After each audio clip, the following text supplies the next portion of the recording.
do it to myself. No, I was just like 6 years old. I'm not suicidal. Okay, I am not suicidal.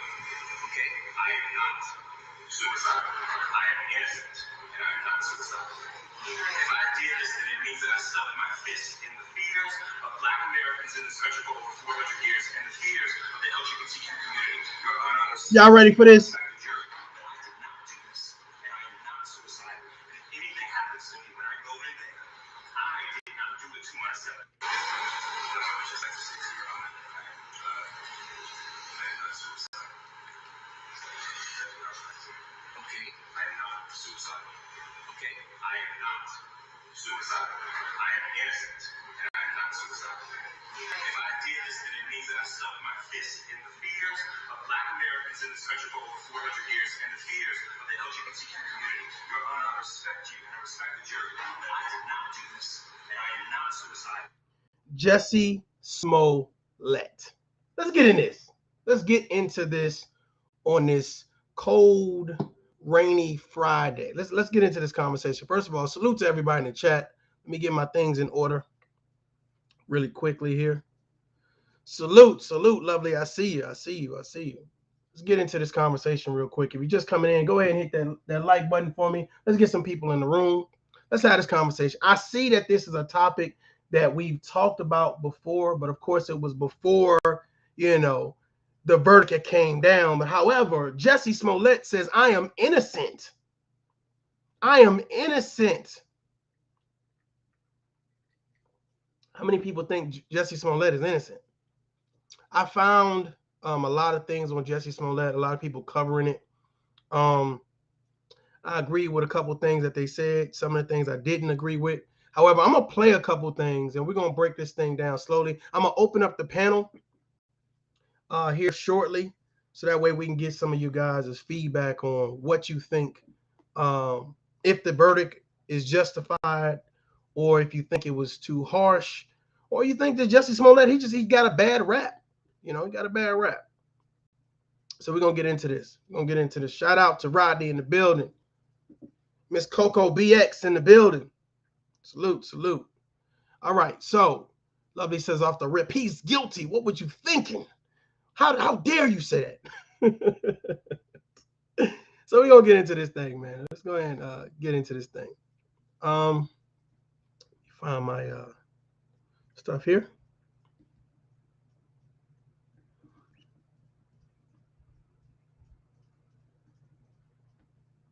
Here we go, yo. Here we go. Okay.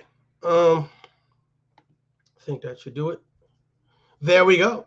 Do it like this. Switch it up. Do a switcheroo here.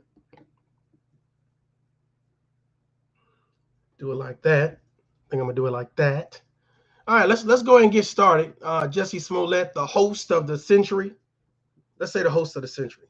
I mean, he has so many things compiled in this situation. Trump supporters, the LGBTQ community, Black Lives Matter. He had the VP on there. Let's listen to this real quick.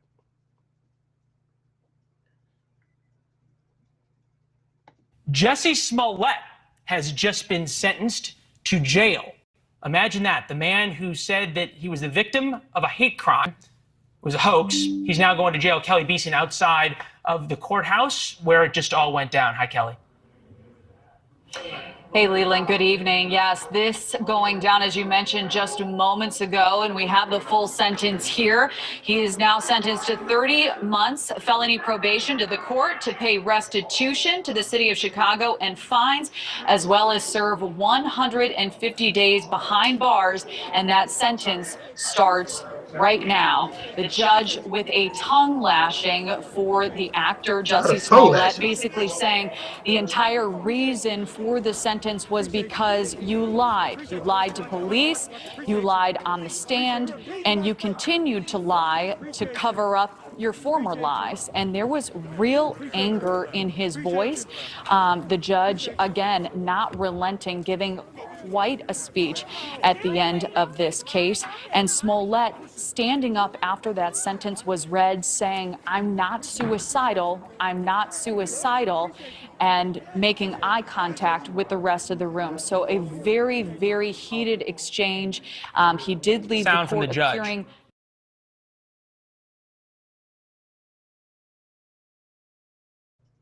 So really quickly, as you can see, this is what Jussie Smollett was sentenced. This is what he got: 150 days in county jail, 30 months, probation, must pay restitution of over 120,000 to Chicago, must pay fine of 25,000. Do you guys think that this is reasonable? You think it's over the top? I was listening to some people. Jenny, what's up, Jenny? How you doing? I was listening to some people, and some people were like, Lisa D, what's going on? Some people was like, hey, this is not, you know what? He should have got more jail time. What he did was despicable. It was disgusting. It pulled on the heartstrings of Americans. It pulled on the heartstrings of gay people. It pulled on the heartstrings of Trump supporters. I mean, basically, he just played everybody. Do you think it's reasonable? Lovely says, it's reasonable, man. It's reasonable. You think he should have paid more? Being an actor on a #1 sitcom, Empire, very profitable. Let's hear some more. Very upset about that reading. Kelly, stand by. We're just going to play some sound from the judge. So invested in issues of social justice, and you knew that this was a sore spot for everybody in this country. You knew this was a country that was slowly trying to heal past injustices and current injustices and trying to make a better future for each other. And it was a hard road. And you took some scabs off some healing wounds and you ripped them apart for one reason. You wanted to make yourself more famous. And for a while it worked. Turns out that you're not a victim of a hate crime. You're not a victim of a racial hate crime. You're not a victim of homophobic hate crime. You're just a charlatan pretending to be a victim of a hate crime. All right, Kelly, stand by. We know there's some folks possibly coming out from Team Smollett, also from the special prosecutor. Back. Man, he called Jussie Smollett a charlatan. God, when last time you've been called a charlatan?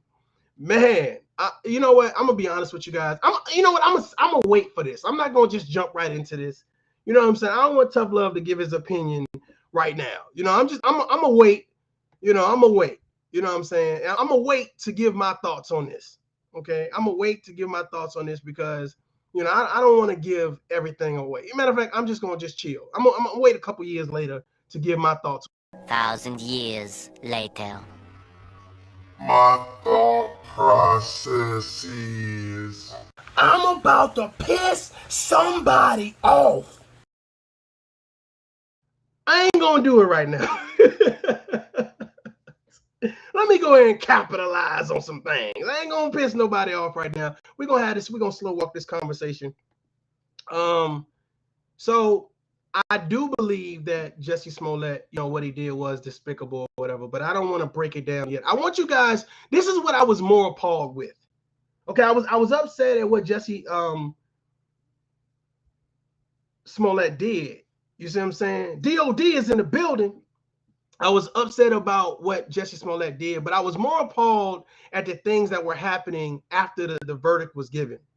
K. Cole, salute. I was more appalled at these things that I was finding after this host, like the charlatan has done. Let me move this thing out the way here. Let's see here, this message. Okay, so I was more appalled at this. Let me see if I can get that off the screen. There we go. I was more appalled at this, right? So Jussie Smollett appears in court ahead of the sentencing in a fake crime hoax. But I want you guys to see this, because after you've lied to the public, you've pulled on the heartstrings of your followers, the fans, just people that care about you in general, of all races, nationalities, colors, and creed. You pulled on the gay community's heart. You pulled on Black people's heart. And then just representing as a Black man, you do this fake hoax. And then even though we're at the peak of certain racial tensions, depending on where you live, you know, it's like, okay, well, let me say this. So then you use the narrative that Trump supporters are out here putting nooses around people's neck and pouring bleach on them. And you were just trying to get a Subway, that sounds good right now, a Subway sandwich. I'm gonna drop this link because I want to hear from y'all. But I was more appalled at these things. I was more appalled at these things, y'all. He appears in court and people started asking for leniency. Give him less time, Judge. That's my homeboy. He an actor, right? He's at a higher caliber. Shouldn't we let him do whatever he want to do?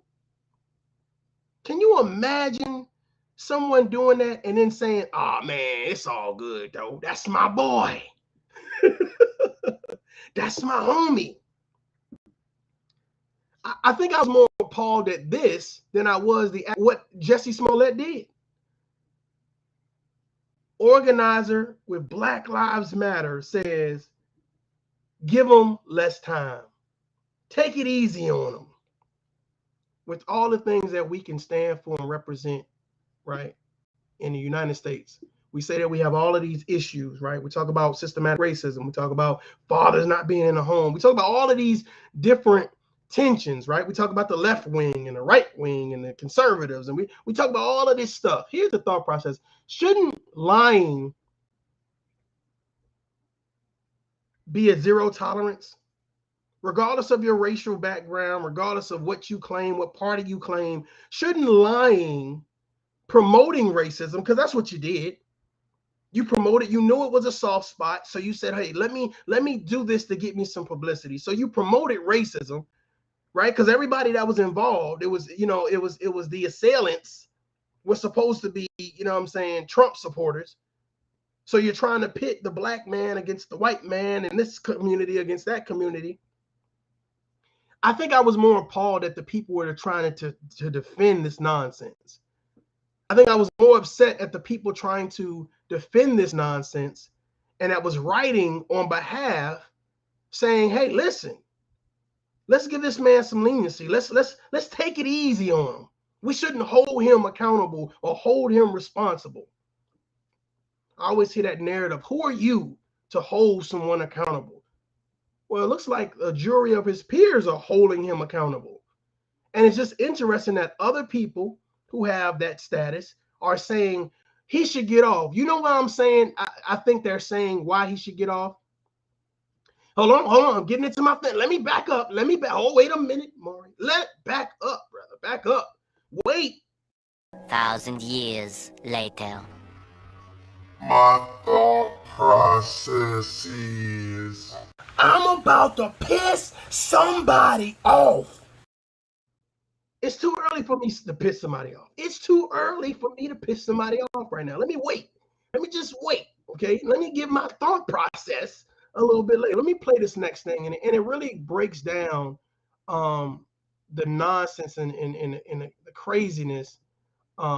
His brother, Jussie Smollett's brother, speaks. And I want you guys to hear what Jussie Smollett's brother tells everyone. The elected judge, James Lynn, all right? I don't understand, and I spoke specifically today to the judge. I did not expect him to be completely lenient. And listen, but at the same time, he shamed my brother.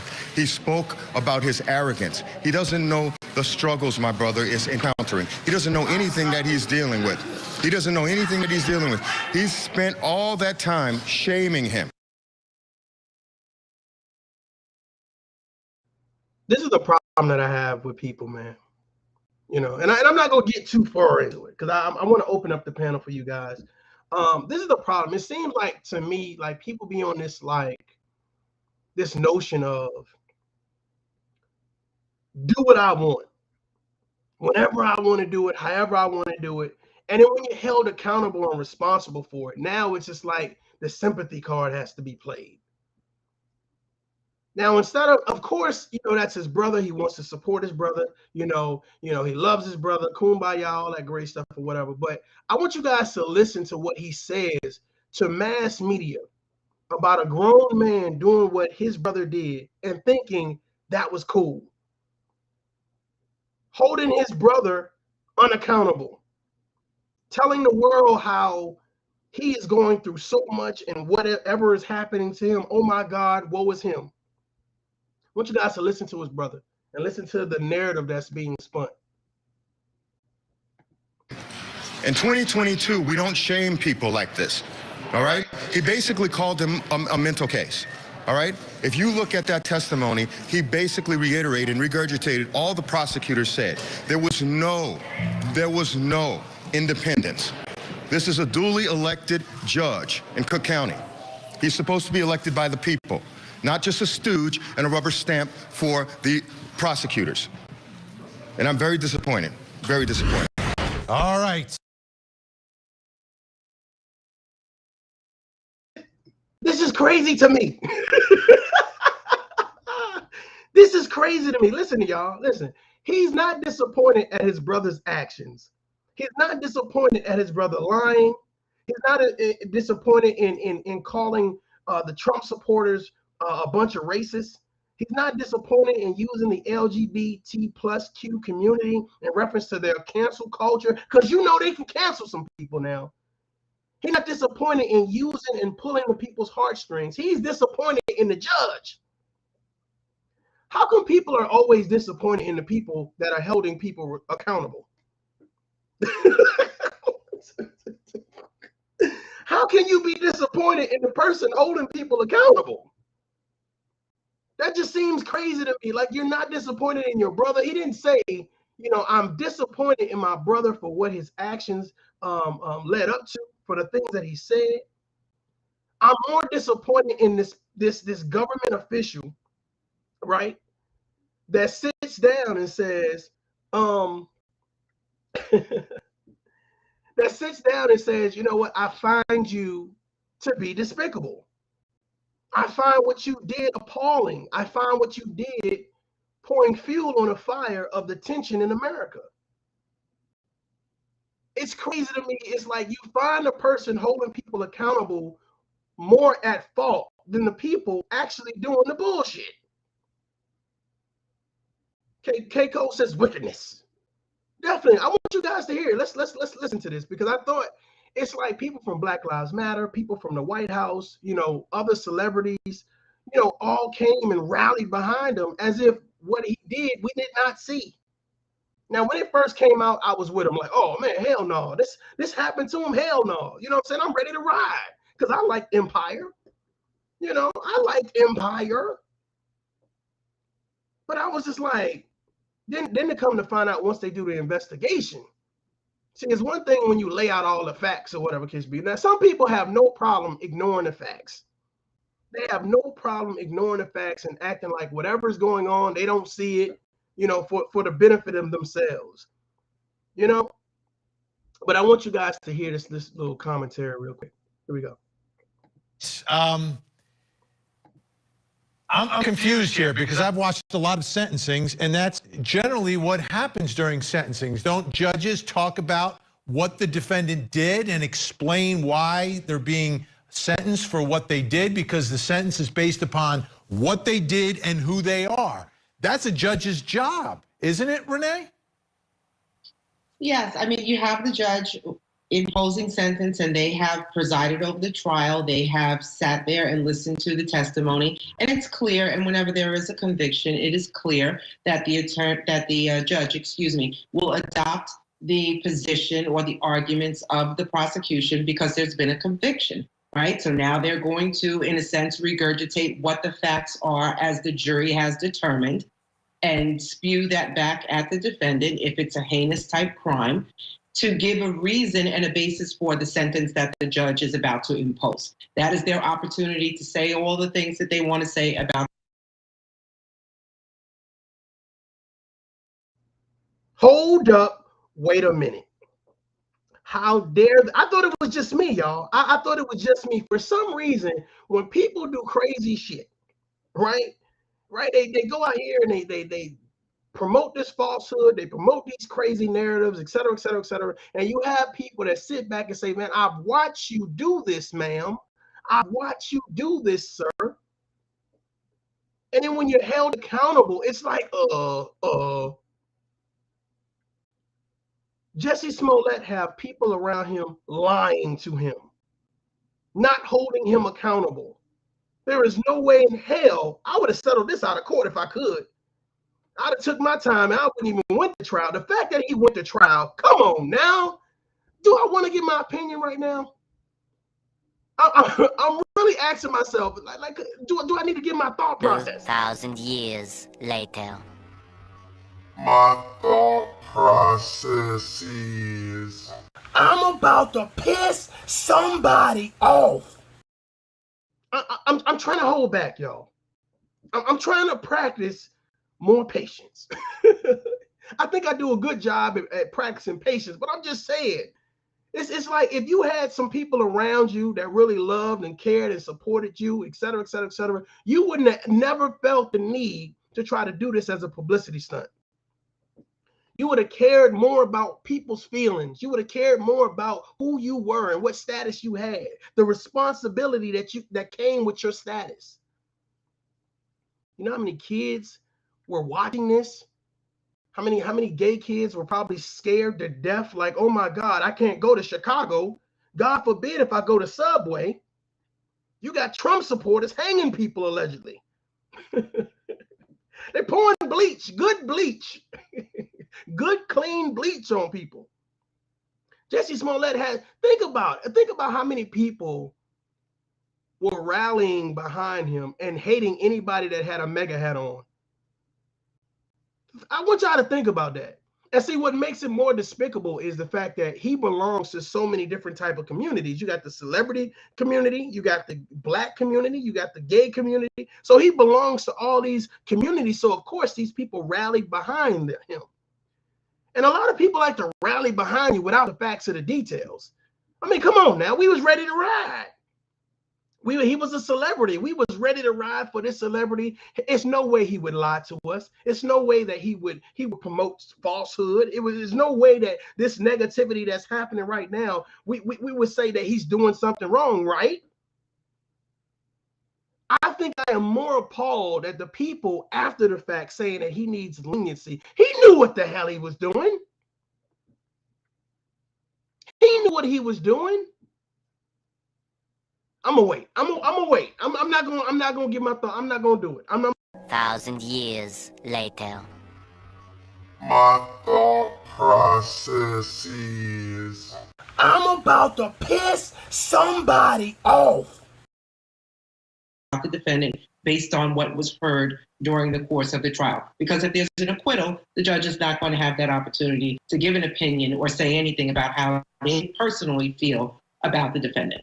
Yeah. So they take the opportunity to do that when there is a conviction. And Molly, my guess is that Jussie's brother doesn't really understand our system that well because he's not, he's not in courtrooms and getting arrested and being sentenced and all that stuff. So it might be first time for him, but the political correctness doesn't apply to a judge. You can shame a criminal defendant who has committed a crime and is being sentenced. That's kind of like their job.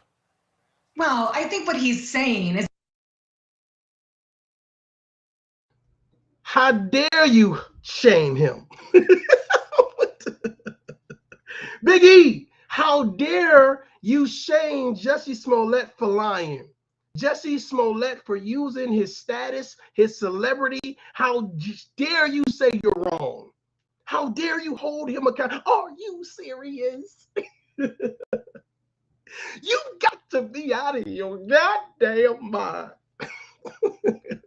He is upset because the judge gave his brother a tongue lashing, held his brother accountable, told him, I don't give a damn how many goddamn songs and notes you done sung, how many times you performed on national television, you're wrong.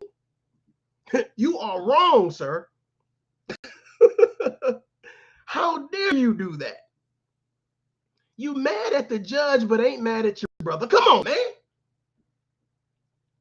You pissed off at the judge, but you ain't pissed off at your brother. Somebody come and tell Jussie Smollett, you're wrong. What the fuck? I want just a hashtag you're wrong. What the hell? Obviously, his brother didn't get the memo about what happened. He didn't stay for the entire show. He didn't read the entire book. He skipped through some shit. He skipped some grades. You wrong. He wrong. You know, I would rather somebody be like, hey, I'm wrong. You know, it is what it is, blah, blah, blah, versus it's somebody else's fault. Jussie Smollett brother is trying to blame somebody else for Jussie Smollett's actions. Thank you, K. Cole. Thank you very much. Hold on. Let me do this with K. Cole real quick. Thank you very much, Refuse to Lose. You're wrong, bruh. Not you wrong. You're wrong. Look at her trying to be politically correct. Let me get the judge on Refuse to Lose, y'all. You're wrong. You know what I mean?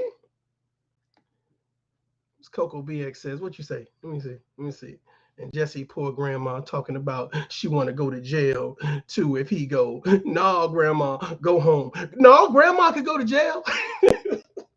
We sending grandparents to jail too. How about that?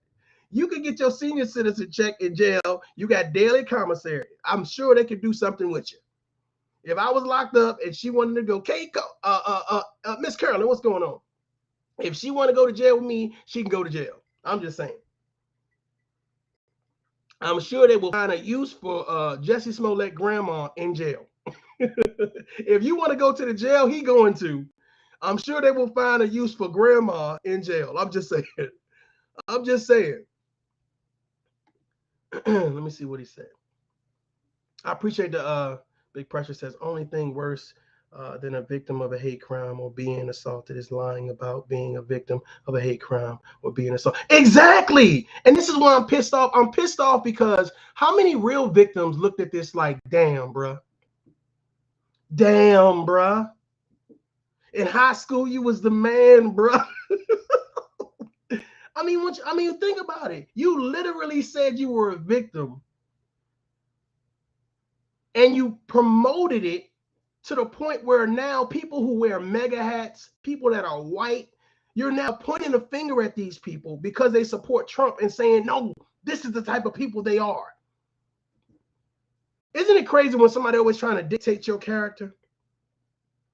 Huh? When they put a stigma on your character, they promote rhetoric with your character. Jussie Smollett promoted rhetoric that was unbecoming of a person's character. A damn shame. You're right, K. Cole. Refuse to Lose says madness. My precious. That's how I felt like. That's how I felt. My precious. It's crazy. You guys are exactly right. I'm gonna drop this link in a few minutes, man. I'm gonna be honest with you because I really want to give my real thoughts on this, and I'm gonna do it. I'm gonna do it for the vine. Don't do it. I'm gonna do it for the vine. Don't do it. I'm gonna do it for the vine. I'm gonna wait to get my thought process. I'm gonna wait a couple years later to get my thought process. 1,000 years later. My thought process is I'm about to piss somebody off. That he found the judge to be unduly harsh. He thought it was an excessively punitive sentence, and arguably there's reason to believe but he said you don't shame people in 2022. This is a criminal defendant being sentenced by a criminal judge. Like, isn't that what they do? I mean, I think you can do that without shaming somebody. And the other thing that the brother pointed out, and let me say, as a defense lawyer, you always want family that is supportive of your client. So I think that's great that his family stood by him throughout all of this. I think that's a good thing. But, you know, the brother said, listen, he treated him like he had mental health issues, and maybe he does. And a different judge may say, listen, I think you have these mental health issues, so I'm going to sentence you to therapy and treatment. You know, that's something he could have done. But this idea of 150 days in jail, the brother is reacting to the excess.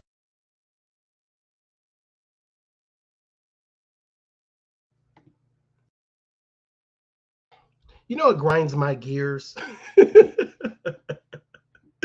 You know what grinds my gears, y'all? When someone always says, like they play victim to the point where when something happens, like something like legally happens, it's like, well, you know, I wasn't in my right mind. You know what I'm saying? Here's my thought process. We've watched Jussie Smollett on Empire go sitcom after sitcom, role after role, and was no mental health issues. We watched him sing songs at the drop of a dime. We watched him in Carry On relationships. And now all of a sudden it's like, I have a mental health issue. Come on, man. You don't think they were sitting in the office eating popcorn, watching you and Cookie on Empire? You and Lucius? You don't think they seen the episodes? You don't think they got stars? You don't think they know 50 Cent? I'm tired of this nonsense. Everybody got a mental disability when you're being held accountable for something. I'm tired of this shit, man. You ain't crazy, Craig. You know what you was doing. You know what you was doing. I don't know what the hell that's supposed to mean. What does that mean?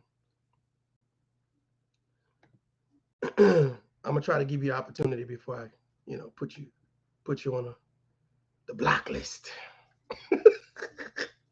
We are tolerating zero over here. Zero over here. Let's keep going. Let's go.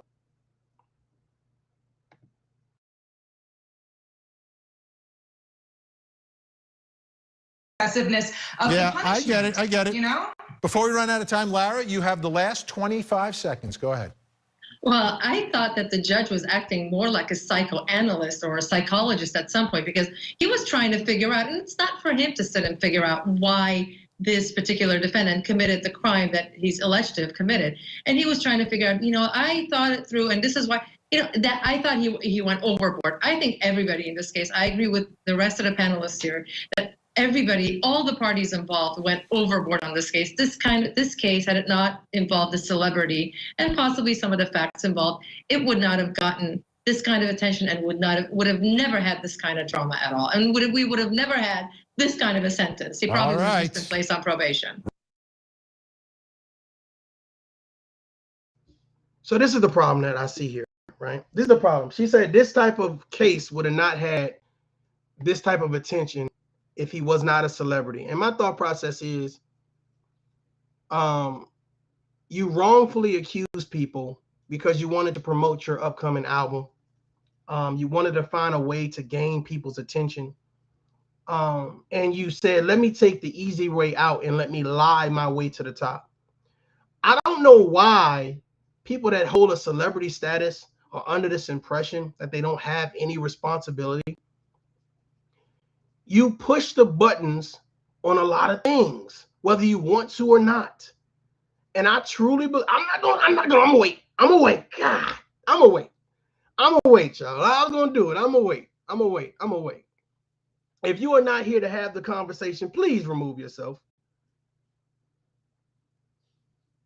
Definitely, Big E. If you're not here to have a conversation, please remove yourself. It's Friday. I don't expect a lot of people to be here right now. Understanding people are getting off work. I just wanted to get this out here to have this conversation, a tough conversation out here. And I truly believe that there are more people that are outraged about him lying, etc. And I'm mad too. But I think it's to me, it's the people who are coming to this person's aid, even though they've done a lot of messed up stuff.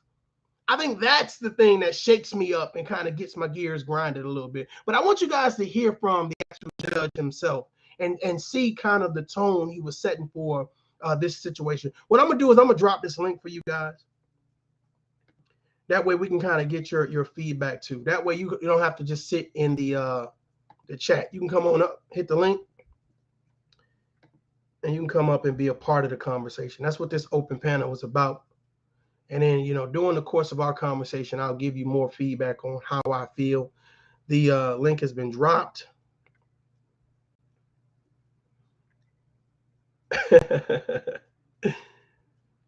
Feel free to hit the link if you want to join the conversation. Open panel. If you have something to say on this particular topic.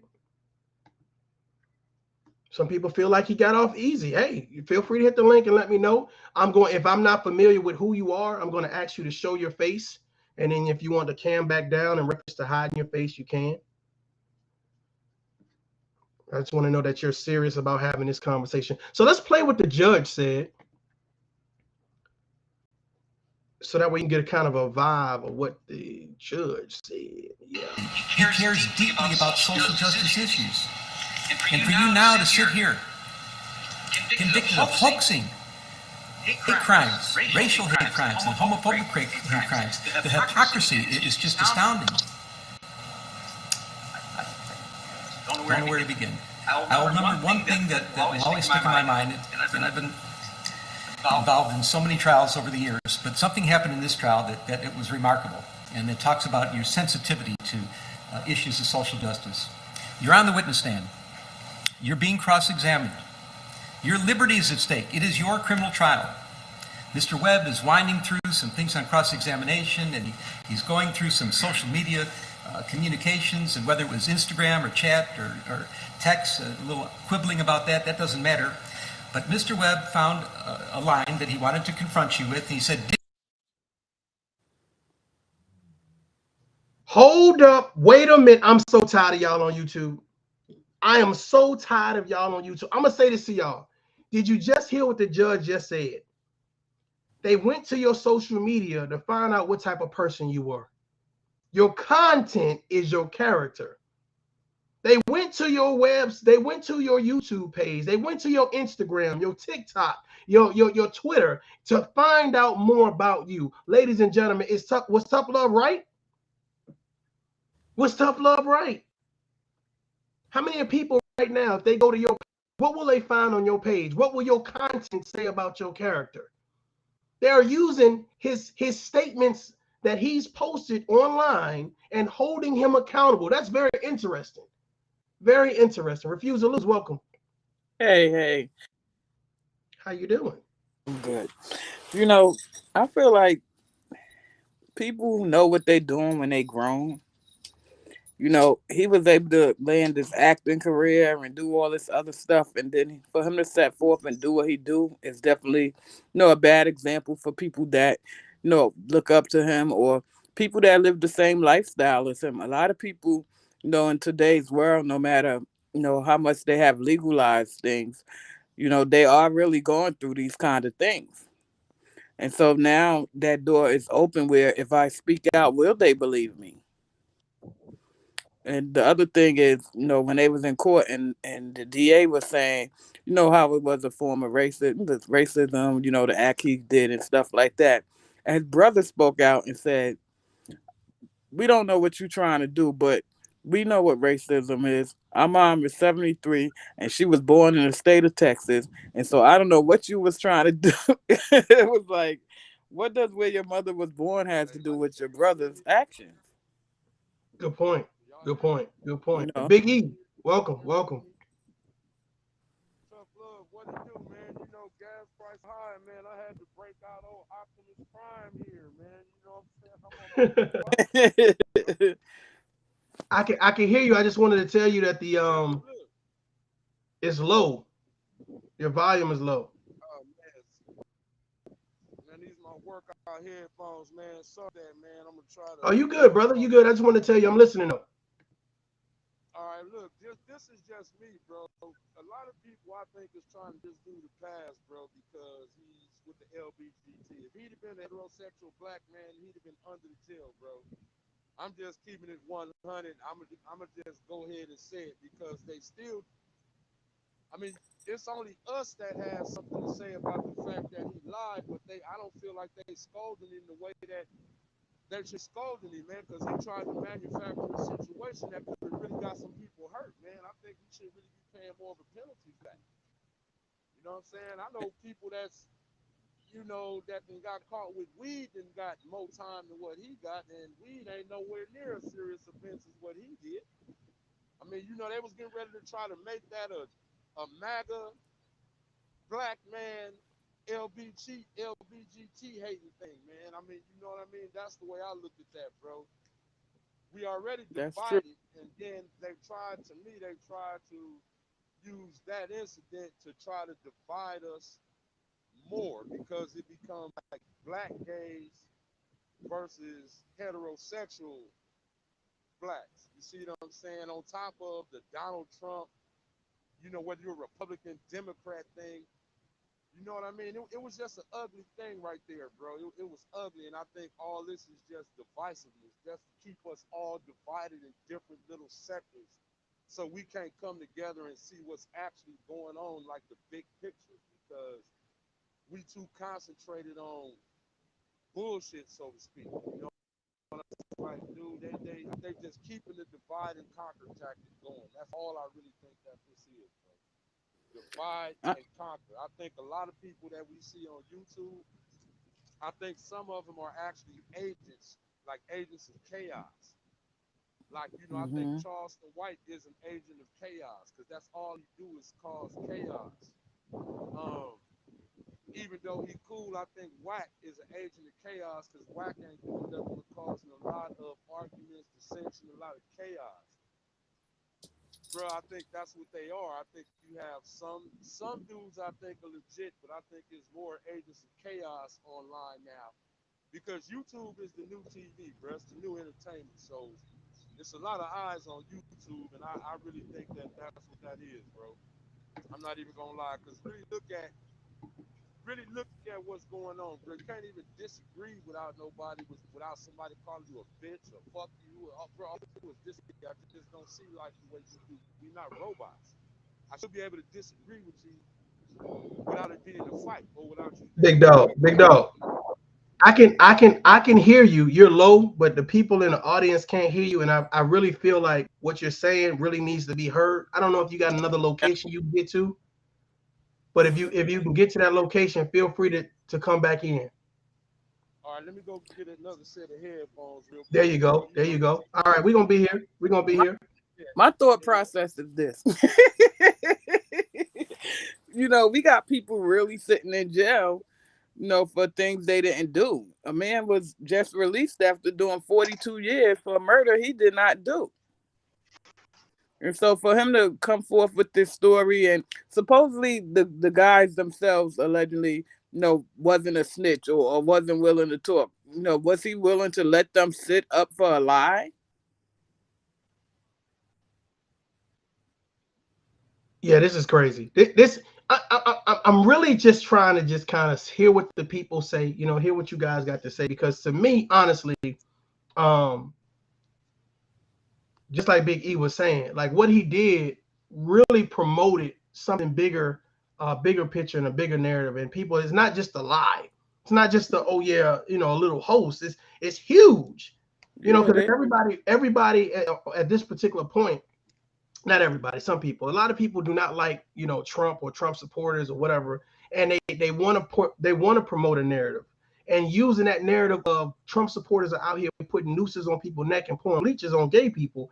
That is crazy. That is crazy. You see what I'm saying? And I truly believe that he got off easy. I believe he got off easy, to be honest with you. But I want to hear. I want to play a little bit more of this judge speaking to Jussie Smollett, so you guys can hear kind of the tone in the courtroom for those people that didn't hear it.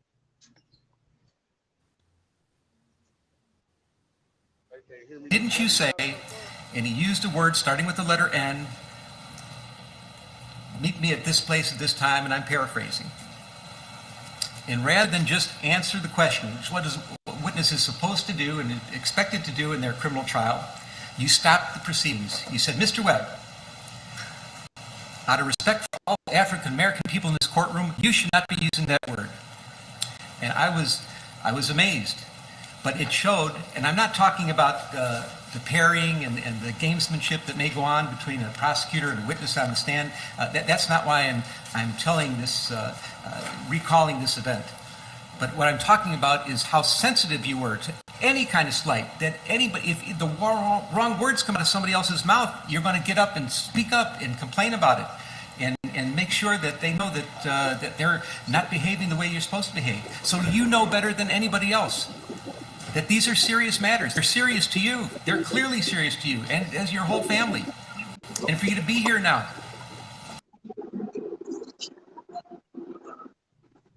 Welcome, John Goodwill. Welcome. How you doing, Tough Love? How you doing, brother? I'm good. Isn't it? It's amazing. I don't know when you came in, but it's amazing how this judge is holding Jussie Smollett accountable for his actions on social media. It's social media. Man. It is social media. Is they serious? Listen. He is literally talking to this guy about posts that he made on social media. They literally combed through his social media and found things. And see, a lot of people feel like these things will never come back to bite them in the ass. So you would definitely have to be working for yourself. But for those people that saying, hey, listen, this is just a chapter of my life and I'm gonna have another chapter. The next chapter, you never know how social media Right. Wait a minute, Tough Love. Let me get in my truck real quick. Hold on. Okay, do your thing. Because I got something to ask you, brother. Okay. And I don't know if you're gonna have the answers, but maybe you can give me some type of clarity on what I'm thinking. Okay, cool. While you getting in the truck? Okay. Yeah, I'm in the truck now. Lord Jesus, it's cold. Cold is summer in here. Chicago ain't no joke when it comes to the weather, bro. But anyway, yeah, I don't know if you checked out what I forget. You're not subscribed. You're not subscribed to Kwame. But I went on his live early. The chat blows up about me. You know, my name is mud out there in the YouTube streets, right? So Kwame asked me a question. He said that the people in the chat was talking about my integrity, and he rolled with it, right? So I'm like, in my mind, I didn't say nothing, but I had time to think after listening to the live and all that. Then I did a reaction video, and bro, he just is he much of a hypocrite as anybody else on out here. So this is I'm gonna let you speak, but I want to make this clear real quick. Oh, I'm sorry. No, you ain't gotta be sorry. Okay. I wanna this is I don't give a damn to talk about Kwame Brown any further. So if you want to speak, you can speak, but I'm just saying, if you want me to reply to you, I don't really care. Like, I mean, okay. Kwame Brown to me should not be talking about integrity. Thank you. That is my point right there, Tough Love. That's all I wanted you to say out your mouth, because I've been saying that too. How are you going to talk about me going to Tommy Sotomayor? And I'm just a detractor. I was there for shits and giggles. Like I said, my story ain't gonna change. But the fact of the matter is, sir, you could have came to me and asked me directly. You listen to other people, and that's right there. He lost me. So, I mean, don't get it twisted. I don't hate nobody. I ain't got no malice in my heart for no one. To switch it off back to the subject at hand. But man, Jussie Smollett, he looked bad, man. I don't think he should have went to jail, but he does look bad. See, that's where I gotta respectfully disagree. I think his ass belong in jail. Because I won't disagree with you. Somebody would have acted on what he said. Somebody would have found someone with a red mega hat on, would have asked him, or would have believed, because you're a Trump supporter, that you are just as racist as they come, and they would have acted on his behalf, especially in Chicago. You in Chicago, John? Yeah, but see, that was we knew that story was made up, man. Come on, we didn't even pay it no mind when it came out, because we knew he a drama queen. You feel what I'm saying? So it's like, man, you know, I got bigger, better things to worry about. But then as that story unfolded, I'm like, man, that is surprised me that he paid a couple of dudes to fake like they beat him up. I mean, come on. But I'm gonna speak on the young lady that accused tried to sue Chris Brown. That's what I want to talk to you about. Now, I believe, this is my opinion, that young lady should serve some time behind her lies and putting that R word on that man. That's what I believe. I think women should stop that. It's getting ridiculous. It's getting really ridiculous. But see, here's the thing, y'all. Here's the thing, and I want to do that. I want to have a great conversation with you guys. But here's the thought process. I don't give a damn about Chris Brown right now. This is about what Jussie Smollett did and the aftermath. The aftermath to me is, even though he's been found guilty in a court of law by his peers, the thought process is there are people that promoted he get leniency. There are people that said, well, he's an actor, so he shouldn't get the time that somebody else should get. But he's being held responsible. And to me, I think that's a marvelous thing. But I just wanted to point out some of the things that the judges were saying. The judge is now telling him right now, We looked on your social media. We saw how you were conducting business on social media. So when something happens now of this magnitude, we got to really take it back to what type of character and content were you promoting. So when I say content, it's not just videos, it's things that you're posting to say, this is what I represent. But Tough Love, is that really fair for them to be able to do that, critique your social media page, and then tell you that just because people say anything they want on social media, don't they know that? Okay, John, I like this. Okay, brother. Listen. So I mean, that's just the way I see it. How can you judge a person off of social media when social media is all made up in so many ways? In so many ways. But see, here's the thought process. If you're living out a character on social media, cool. The thought process is, will that character come back and bite you in the ass? Right. Being consistent. If you're gonna have that character, you got to be consistent with that character. Make sure people know it's a character. You understand what I'm saying? Make sure they know it's a character, because some people say, hey, this is me. I'm about that life. I do X, Y, and Z. You know, I say X, Y, and Z. Okay, cool. But when you're held responsible, because a lot of people, when it comes to responsibility, like earlier, you was talking about integrity and all of that great stuff, right? A lot of people, when it comes to responsibility, they don't have people around them to hold them responsible and accountable. So when you get into stages like this, like Jussie Smollett got into this situation, he's now in a situation. White bread, do me a favor and show me your face real quick. I'm the only one that can see it. The thing is, what they do, they go off of what are you promoting after the incident. Okay, that's what state of mind are you in after you was beat up, after you was hurt, after you feeling this way? You know, you're supposed to be down and out, or you scared for your life and those kind of things, but you out and about, and you at the restaurant, and you sitting at the park, and you're doing things to indicate that everything is going forward as to regular, as to nothing happened. And so I think that's what they look at a lot of times. What role it's all about who we like. To be honest with you, it's all about it. At the end of the day, it don't matter if you a so-called good guy, fake guy, a mistake with everybody in the world to see. They blow it up and magnify it and make it seem like you can't come back from a mistake. See, that's the thing that kills me off the internet. I mean, damn. I mean, we all human. We all make mistakes. I say it on my live all the time when I do my own lives on my channel. I'm never perfect, and I ain't gonna portray myself to be. But who gives anybody the right to judge my imperfections? I'm not judging yours. I mean, everybody has them, so why would I have to judge yours? I'm trying to perfect my imperfections, so to speak. I think, John, you kind of promote the argument. A lot of people do too, and I wanted to say this about that. I'm yes, glad I do. I was signifying. You're absolutely correct, Tough Love. I was. You're right. So what I wanted to say to you, you said, who gives people the right to examine my imperfections? And my thought process is, once you make yourself available to the public, you now are under the microscope of the public. And I think a lot of times people don't like what they hear back. You see what I'm saying? They don't like the fact that people see them as not attractive, not relatable, not intelligent. They don't want people to tell them what they really feel about them. They just, for some reason, they was in the moment, they were trying to get something done, or whatever it is that they were trying to do, whatever their push was. And a lot of time, the feedback that you get, so you have people out there that's living life to an extent where they value a certain level of action, a certain level of standard, a certain level of accountability. And when you have those type of people, those people are not going to see certain things as cool. So let's say John like to go to work and work a 9 to 5. Well, suppose I'm a dude, I'm gonna get money fast inward. I'm not gonna respect your 9 to 5.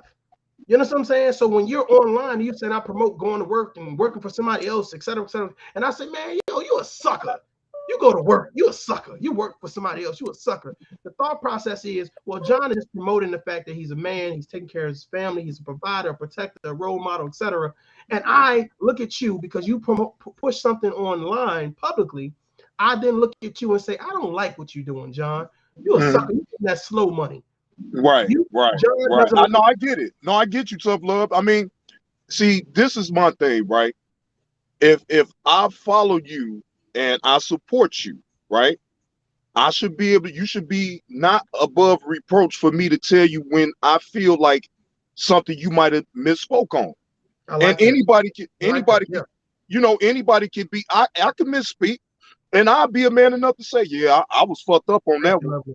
Thank you, lovely. Yeah. So and then I'll say this too. I stand on anything that I do in this world, periods of love, as men, we supposed to. So you don't get a pat on the back for that. You feel what I'm saying? So I get it. That's why I walk it like I talk it every day. I'm able to walk correct wherever I want to go because I lead with respect with everyone until you disrespect me. And then after that, now people like to tell you how to react. No. Now I can sometimes be cool about it and just walk away. Or if I feel like you really got that disrespectful, I'm at your forehead. And I ain't gonna make no apologies about it. Now, again, I don't promote no violence. This to me is just me signifying with another person, right?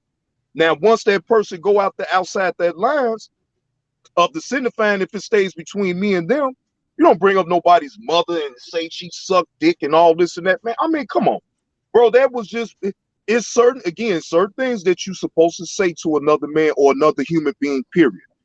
When you sit up and disrespect women, but then you a cousin of a busty bus, no, Hey, no.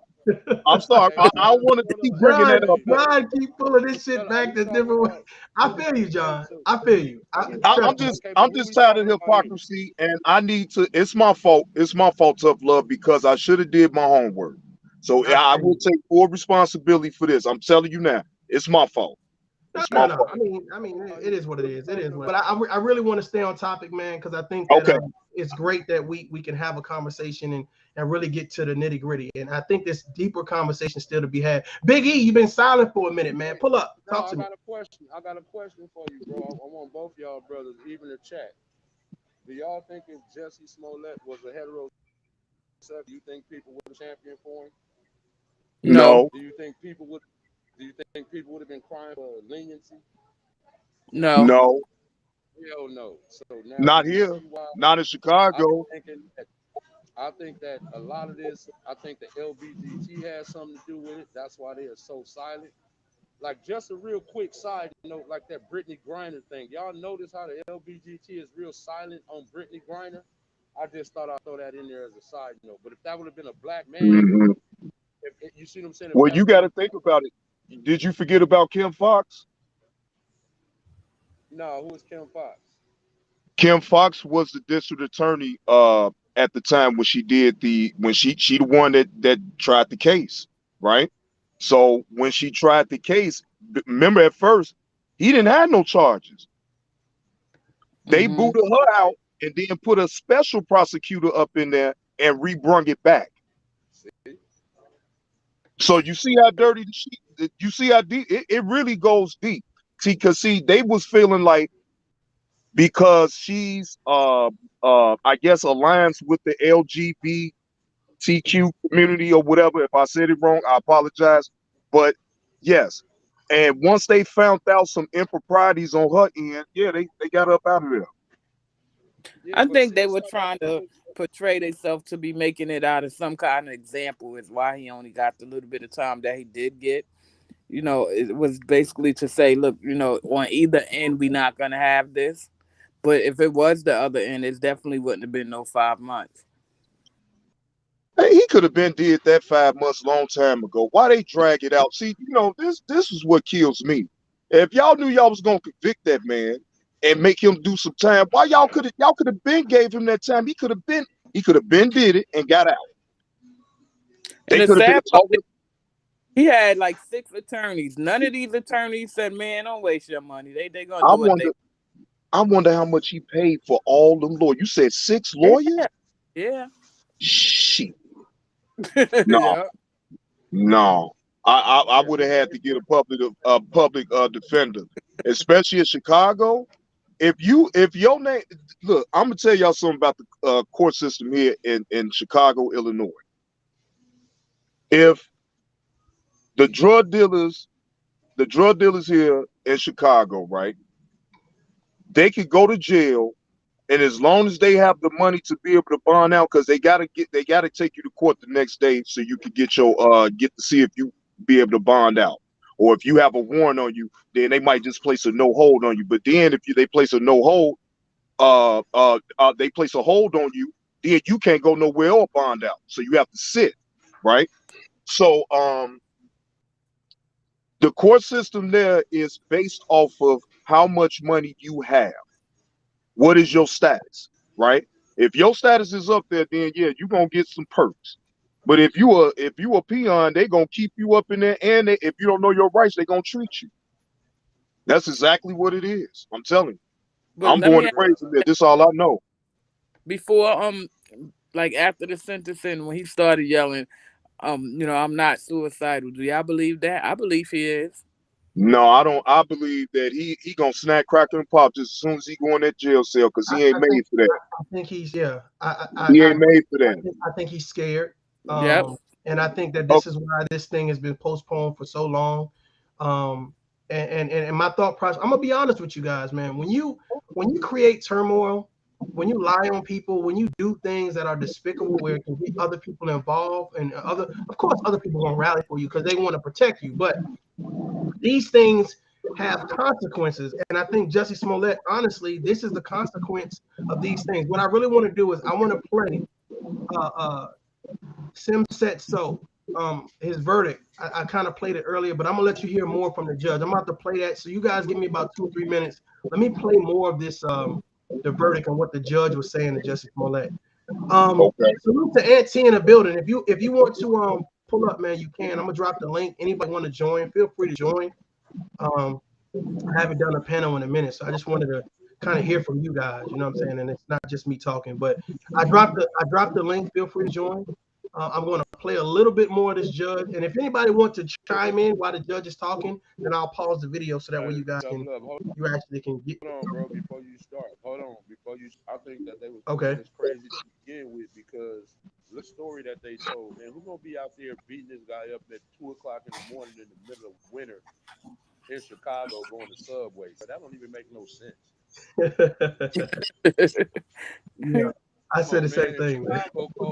Chicago code is like no other. Right now, right, exactly, bro. Who in the hell at 2:30 in the morning, right? Go to White. I mean, was it White Hand or was it 7-Eleven? I don't even know if it's any more White Hands. But anyway, the point is, okay, right. But he's still Subway, right. He goes to Subway. Why couldn't he have sent his assistant or something like that to go get that? You think that man he got money. He got how come he driving today, but that particular night he didn't drive his vehicle? Correct. But even though Subway from where he came from is literally right around the corner. So why is he even driving? I don't never get that no way, but whatever, you know. But anyway, yeah. But you made that story up and you had on a mega hat. They had on a mega hat, whoever the hell with the mega hat. It's all ridiculous. You're right. And they booked this dummy. They booked the dummy because he had crashed dummy. And he did it all for attention because he knew he was getting phased out of that Empire. Yeah. He was getting phased out. So he was doing too much. 1,000 years later. My thought process is I'm about to piss somebody off. Uh-oh. I'm not gonna do it yet. Let me play a little bit of this judge talking, y'all. I ain't gonna lie. I like it when you convicted of these hate crimes. It's just astonishing. Hold on for a minute. Faking hate crimes. So why did this happen? That's a good question. I think that's the question on everybody's mind. There's some conjecture you did it for the money. Frankly, I do not believe that you did it for the money. You were making, the evidence showed, close to $2 million a year when this happened. I don't think money motivated you at all. But the only thing I can find is that you really craved the attention and you wanted to get the attention and you were so invested in issues of social justice and you knew that this was a sore spot for everybody in this country. You knew this was a country that was slowly trying to heal past injustices and current injustices and trying to make a better future for each other. And it was a hard road. And you took some scabs off some healing wounds and you ripped them apart for one reason. You wanted to make yourself more famous. And for a while it worked. Everybody was talking about you. The lights are on you.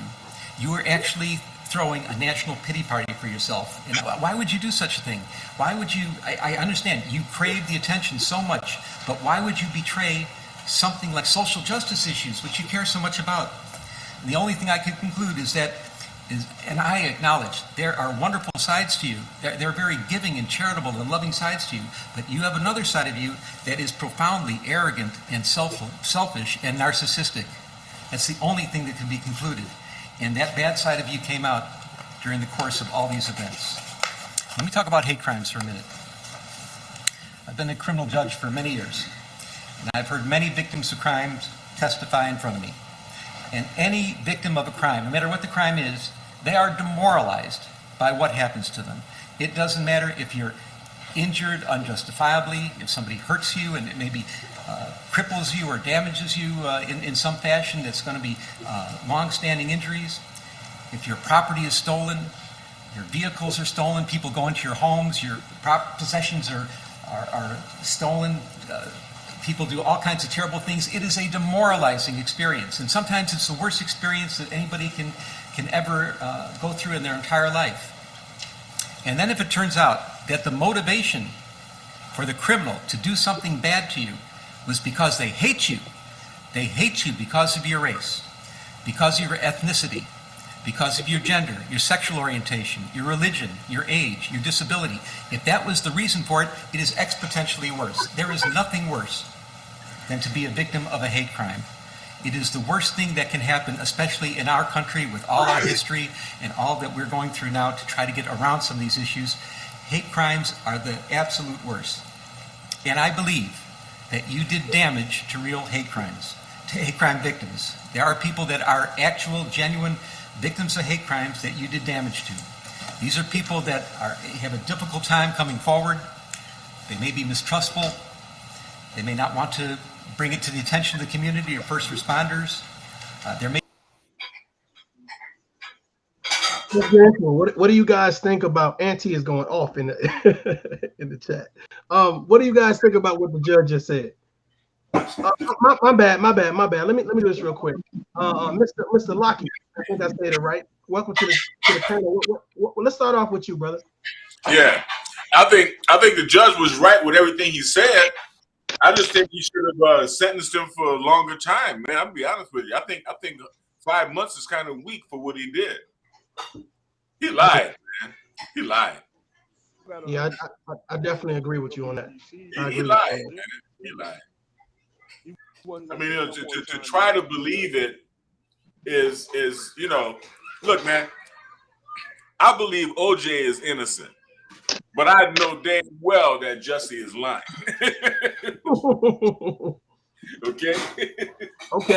Okay. How many? Anybody else feel the same way, or you feel like Jussie Smollett? You know what I'm saying? You know, he got a raw deal. No, he a crash dummy. All due respect. Yeah, he's a crash dummy. And he getting back. Like you say, I agree. He do deserve a little bit more time, though. But he still, at the end, though, he still get punished for that dumb move that he made. So it is what it is. This is true. Like he's not getting that much more time. I feel he's not getting more time because of what his status is, and so that means he's unbiased, then, right? Don't get that kind of time. Well, Big E, you make a good point when you said that. I think you make a great point that you feel like he's not getting that much time because of his status. And I'm gonna be honest with you, man. And that's why I said standards should be the same across the board. If you violate, disrespect, abuse,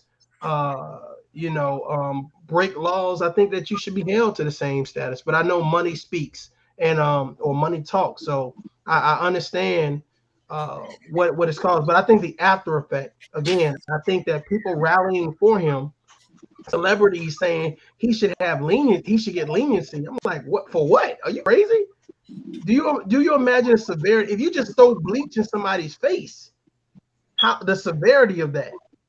You see what I'm saying? So now someone that says, "Hey, oh hell no, we're not gonna have people promoting hate crimes. We're gonna go out there and now we're gonna find the first person with a mega hat on and throw bleach in their face, and then turn around and find out all of this is a hoax, that he lied." Imagine how many people were disrespected and violated because of Jussie Smollett. That's what I'm thinking about.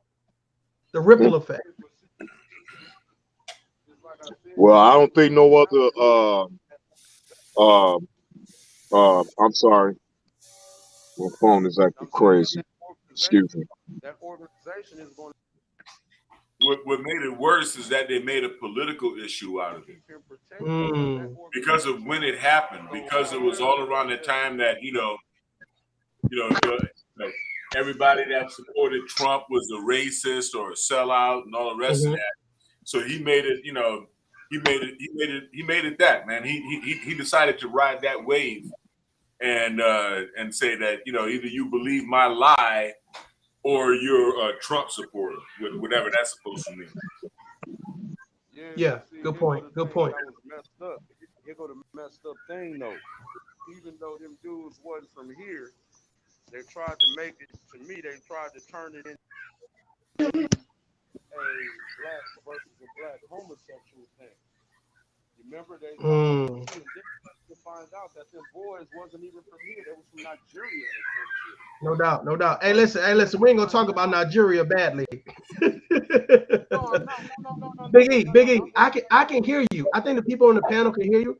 I think the people in the chat, they can't hear you that well, but I can hear you. Okay, well hopefully they can hear me a little better now because I got on these other headphones. But I'm just saying, bro, he's getting what he got because of the.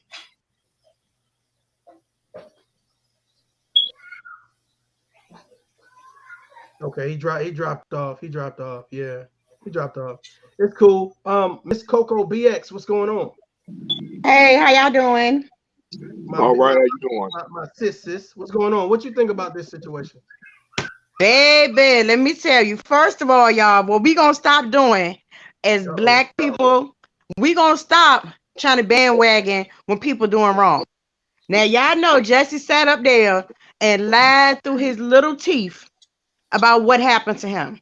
And the main thing that really makes me mad about this situation is there are really people in the LGBT community that are dealing with this kind of stuff on a daily basis. We're all not asleep. We're wide awoke. We understand there are race issues going on in this country every single day. You understand what I'm saying? But do I think all white people are bad? Absolutely not.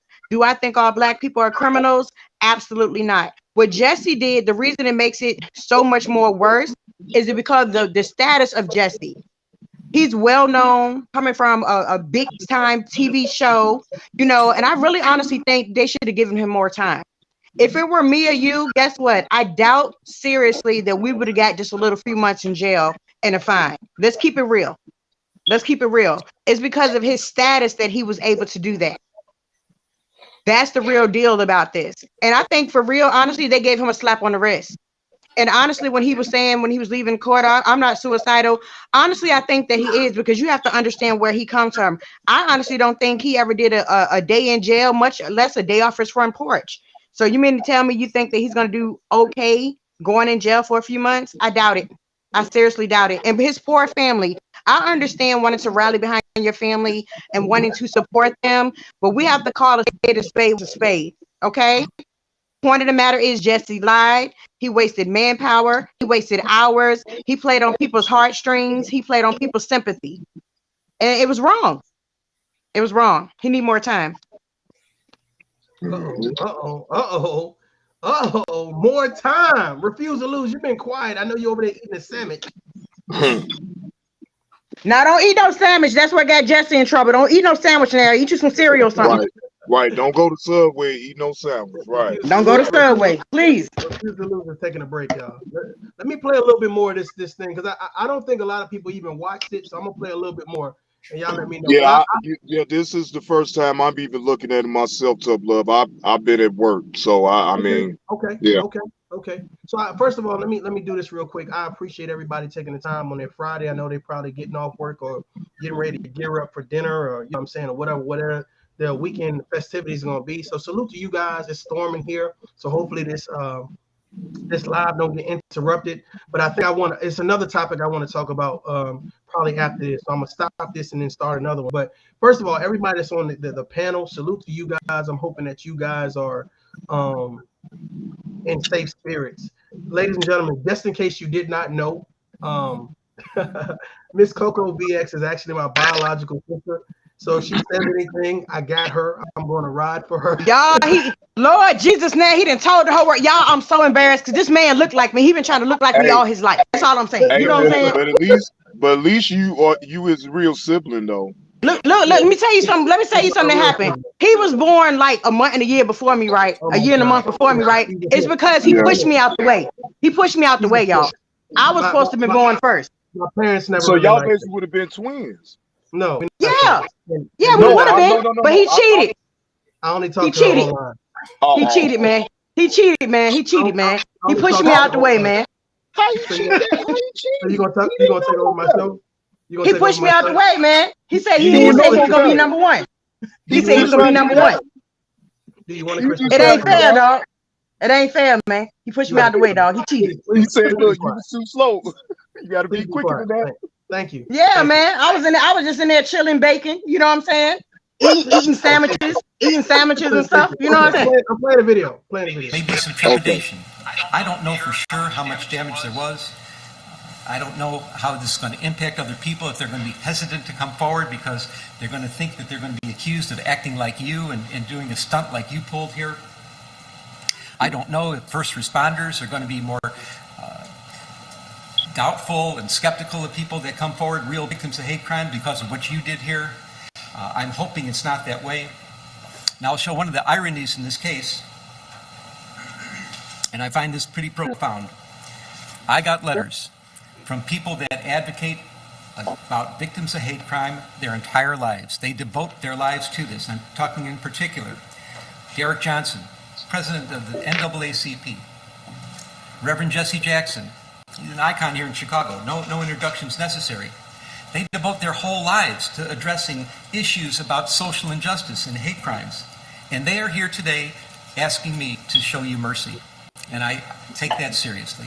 I find it profound. I take it seriously. And I know that they're in a better position than myself to educate the I had to stop it real quick, man. Can you imagine Jesse Jackson who Hey, that's a lie. That's a lie, Tough Love. That is a lie. If you go on my Facebook page, I did a live with that man. He went back to my old neighborhood. He gave back, right? Now, the man has Parkinson's disease. He can't talk. He can barely talk. If you ever look at it, anyone now, recent, if you look at how he talks, you could tell, right? Like he's aware of certain things, but like he ain't all the way there. That's what I heard too.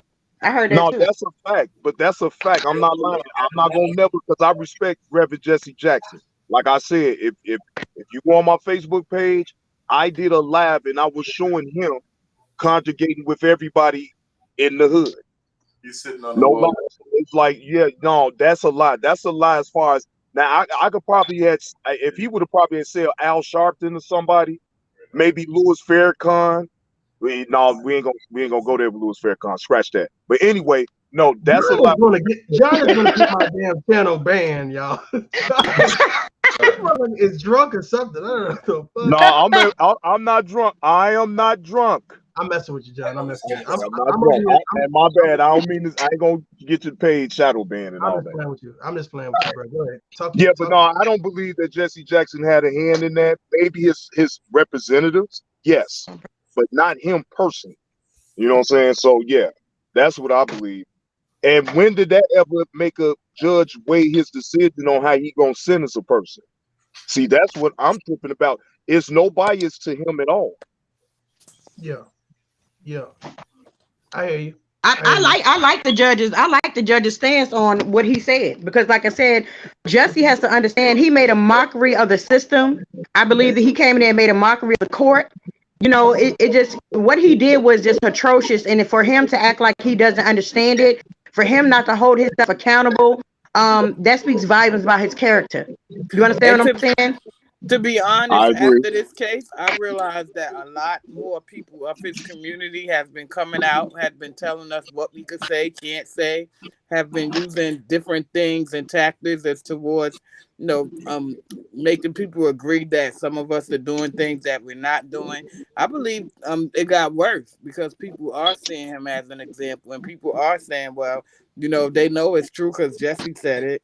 And a lot did change with that. Good point. Good point. Good point. Good Yeah, point. that's a good point.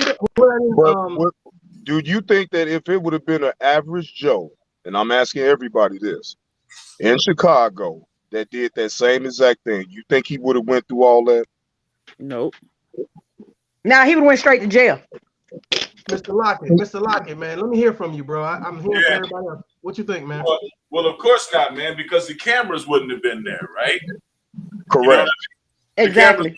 For a regular Joe, they would have just said that was a stupid attempt, and go your ass to jail for the full 3 years. Bam.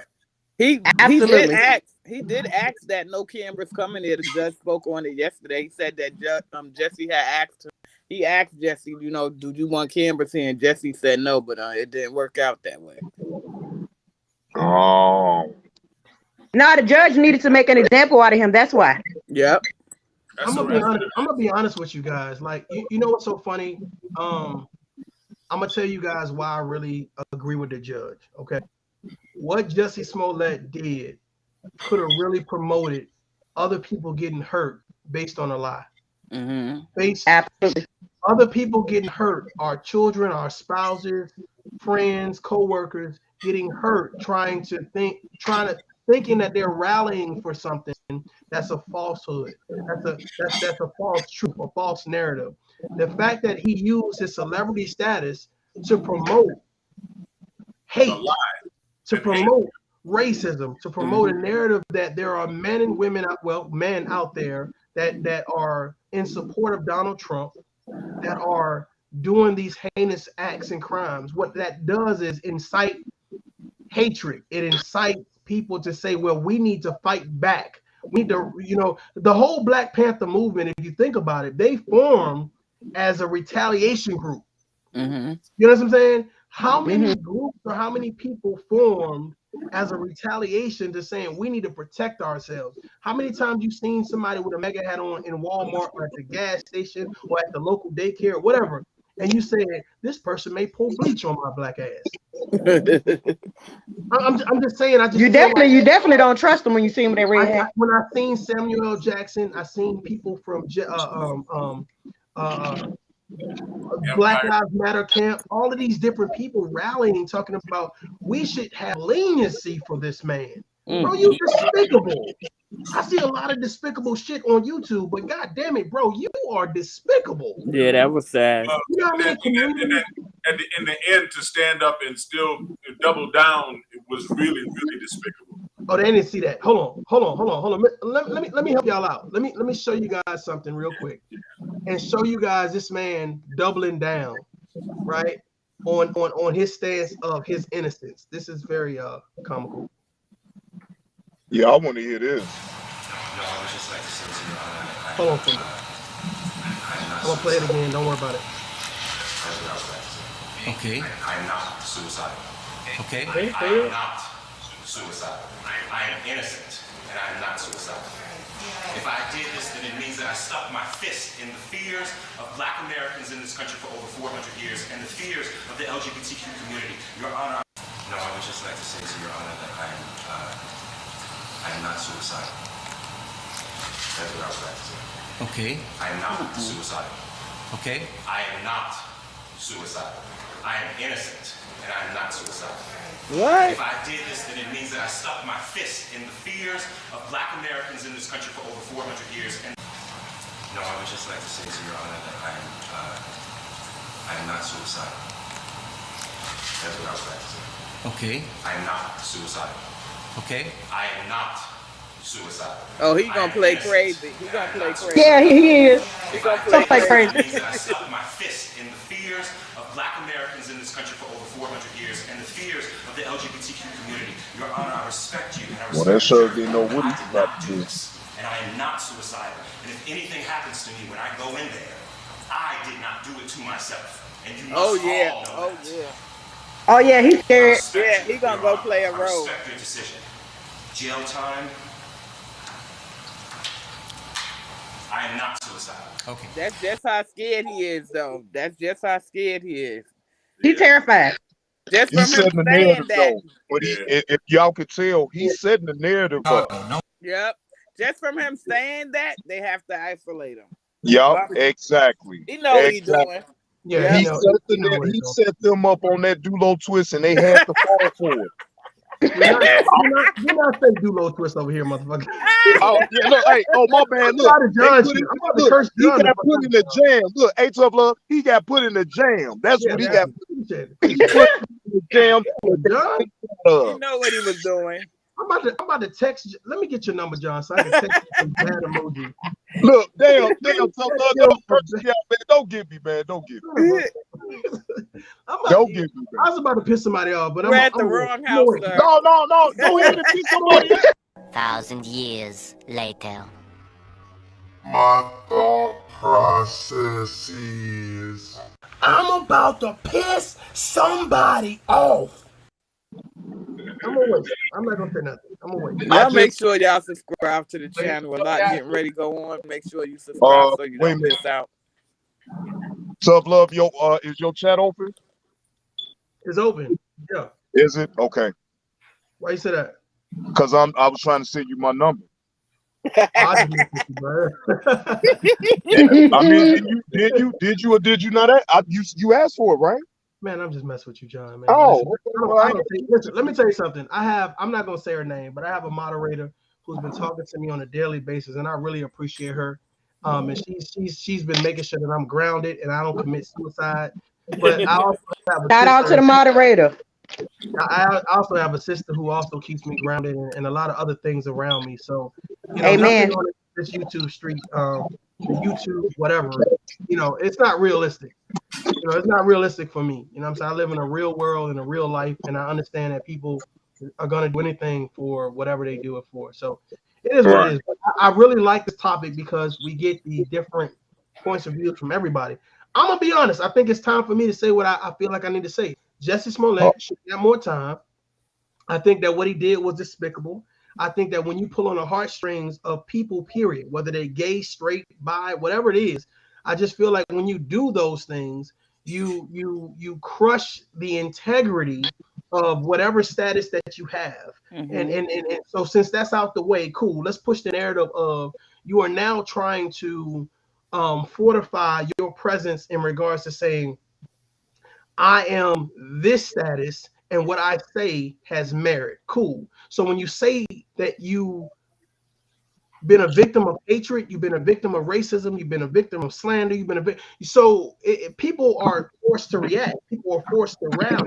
You have people now saying, I'm going to do something in response to what you said to me. I do believe because, and I'm gonna be honest with you, he should have got more time based on how many followers he had. You make it $2 million exactly, and you got a lot. Now, Lisa D, salute. Miss Curlin says, no more Dulo twist. So what do you guys think? Feel free to jump in. What do you guys think about what the judge was saying? Because there was a lot of people saying that the judge was harsh. And I didn't feel like it was harsh. What Jussie did was harsh. The judge was right on point. Judge was on point. He was on point. Yeah, I think he was on point, to be honest with y'all. Any one of us would have gotten more time. That's a fact. Absolutely. Especially after being unrepentant about it. Yeah, he showed no remorse. He showed no remorse at all. He took no accountability. Let's deal with that a little bit. Let's peel that back a little bit. What do you mean unrepentant? A lot of people don't understand what you mean. What do you mean by that, Mr. Lockett? He's still trying to maintain his innocence, man, and that's kind of embarrassing now. it's really kind of embarrassing because it's like, yo, man, you busted. I mean, you know, now would be the best time. Well, that would have been the best time for him to make a sincere apology to the Black community first, and then to the LGBTQ community second, and then you know, he might as well go on and apologize to the MAGA supporters as well because he defamed them too, and then gracefully go do your 5 months with your head up high like a man, and then whenever they let you out, whether they let you out after 5 months or like 38 days, like Judge Bill Brown said he's going to get out, then you can say, you know, I apologize. I was justly punished. I paid my debt to society, and gay men are still men. See, he would actually be able to represent, if he wants to represent the LGBTQ community, right? Then he could actually he could go against the grain. Right, but no. Now what he's doing, he's actually going with the stereotype. And part of my French, he's acting like a little bitch. Do me a favor, Mr. Lockett, hold on just 1 second. If you're not talking, please mute your microphone. I think it's some feedback from somebody. Mr. Lockett, I totally agree with you. Big E, I got you back in the on the panel now, so you can talk as well. But listen, I totally agree with you, brother. Yeah. I totally agree with you. Yeah, they could probably protect him. They probably put him, you know, in the gay section or whatever, or the jail. But that doesn't mean anything, man, because there's some really hard gay gangsters out there. No doubt. You know, he's gonna, yeah. Biggie says he wants to ask a question. I'll try to regurgitate what he says. So I know a lot of people can't hear him in the chat. Biggie, you got the floor, man. Go ahead. Do y'all think that the Go ahead. Do y'all think that the LBGT has become the new bullies? Because you see, the LBGT run a lot of shit. And I think they become the new bullies on the block. Like, if you don't have nobody gay in your com or in your TV cartoon, they'll actually shut your shit down. They'll cancel you. So I actually think that the LBGT is the new bullies on the block. That's a good thing. You're asking for my response, so let me give you my response first, and then we'll go through the chat. We'll go through the panel. My response first is the LGBTQ community has become very successful at picking out a concern and dismantling that concern. So the thought process is it's not only Black people, it's not only white people, it's people from all nationalities and backgrounds, from all different walks of life, at all different levels in life that help push that narrative. So yes, they can cancel your culture real fast. They can cancel your ass real fast. Yeah, so that's a great point, Biggie. But it's unjust because you remember that guy, it was in one of these new shows. I don't know if it was Snowfall, but you remember they wanted him to have it. He said no, they booted him off the show. Now see, you trying to do what the man don't want to do. You know, remember, I think it might have been Snowfall or one of them shows, but they wanted the guy to be in a relationship with, they wanted a trans woman to be his girlfriend, and when he said no, they kicked him off the show. Now see, that's I think that was the damn it. I think it was the Shy. I think it was the Shy, and they had to replace him. Yeah, I think it was a Shy. That's bully ball, though. That's bully ball. So here's the thought process. The thought process that I have is that people right now. Tried to cancel it a couple of years ago when a trans woman wanted Genuine to kiss him, or however you want to say, and when he said no, they tried to straight up say the man was homophobic. But why he got to be homophobic? He can kiss anybody he don't want to, but let alone a man in a dress. Come on, let's stop playing with this. Why can't he just be heterosexual? Good point. Good point. You're making a good point. I can't push back on you. Let me get some information for some of the ladies. How do you guys feel about what Biggie just said? I think he got a point. I think he has a real point. And see, my thing is this. I'm a real free-spirited person, and I just really like and respect when people can stand and live in their truth. If you like women, you like women. If you like men, you like men. If you heterosexual, homosexual, it doesn't matter to me. I judge you on the content of your character. You understand what I'm telling you? But the thing is, your character speaks volumes of who you are. It speaks volumes of who you are. So long as you can still live in your truth and stand in your truth, I don't have an issue with it. I have an issue when, if I come, let's say if everybody on this panel, we come up with a bomb-ass TV show, but ain't nobody gay in it. The first thing they gonna do is come say, hey, well, we noticed that it ain't nobody gay. It ain't that we discriminate, but in a lot of my life experiences, I have granted, I know gay people I work with, but as far as their personal deals, I don't know nothing about that. But I'm saying that if we came up with a bomb TV show or a cartoon, they would insist to be a gay person in there, and if we said no, we can't do it more. Ain't that it has to comply. Yeah, it has to conform to that agenda, man. That New World Order agenda. And they're trying to homosexualize our children. Let's keep it 100. Mark Jackson, that used to be the coach for the Golden State Warriors, on the All the Smoke podcast, because he said that he's not into that lifestyle. That's why he's no longer coaching the Golden State Warriors. See, now they can control your livelihood because you don't indulge. I think that's kind of messed up. That's the ultimate bully ball. That's what black people all this time to get rid of that kind of discrimination. Now, black people had to fight in Hollywood, but the LGBT could just walk through the door and say, you better have somebody gay or we canceling your shit. But look how many years it took black people to even get in the fucking door. They could just walk through that motherfucker just because they gay. Not because of their talent, not because of their merit, just because they're in that organization.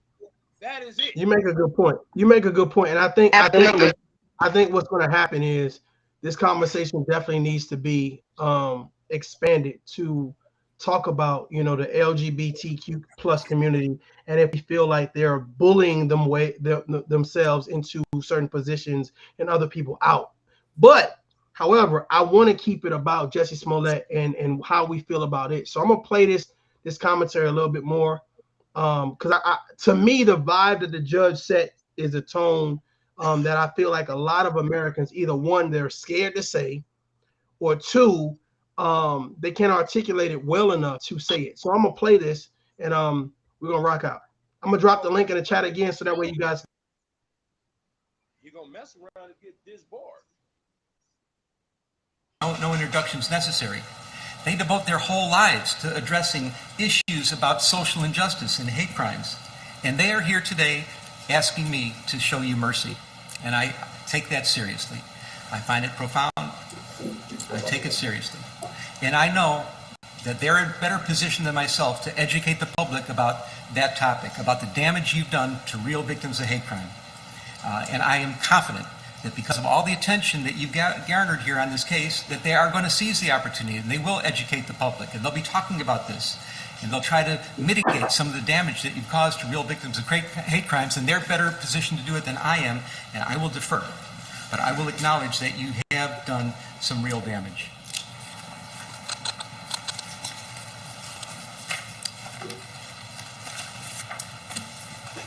We talk about your premeditation.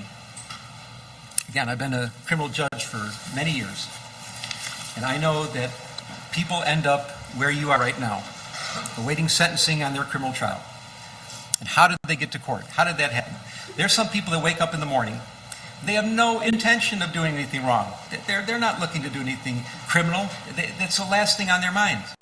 But there are crimes of impulse that happen.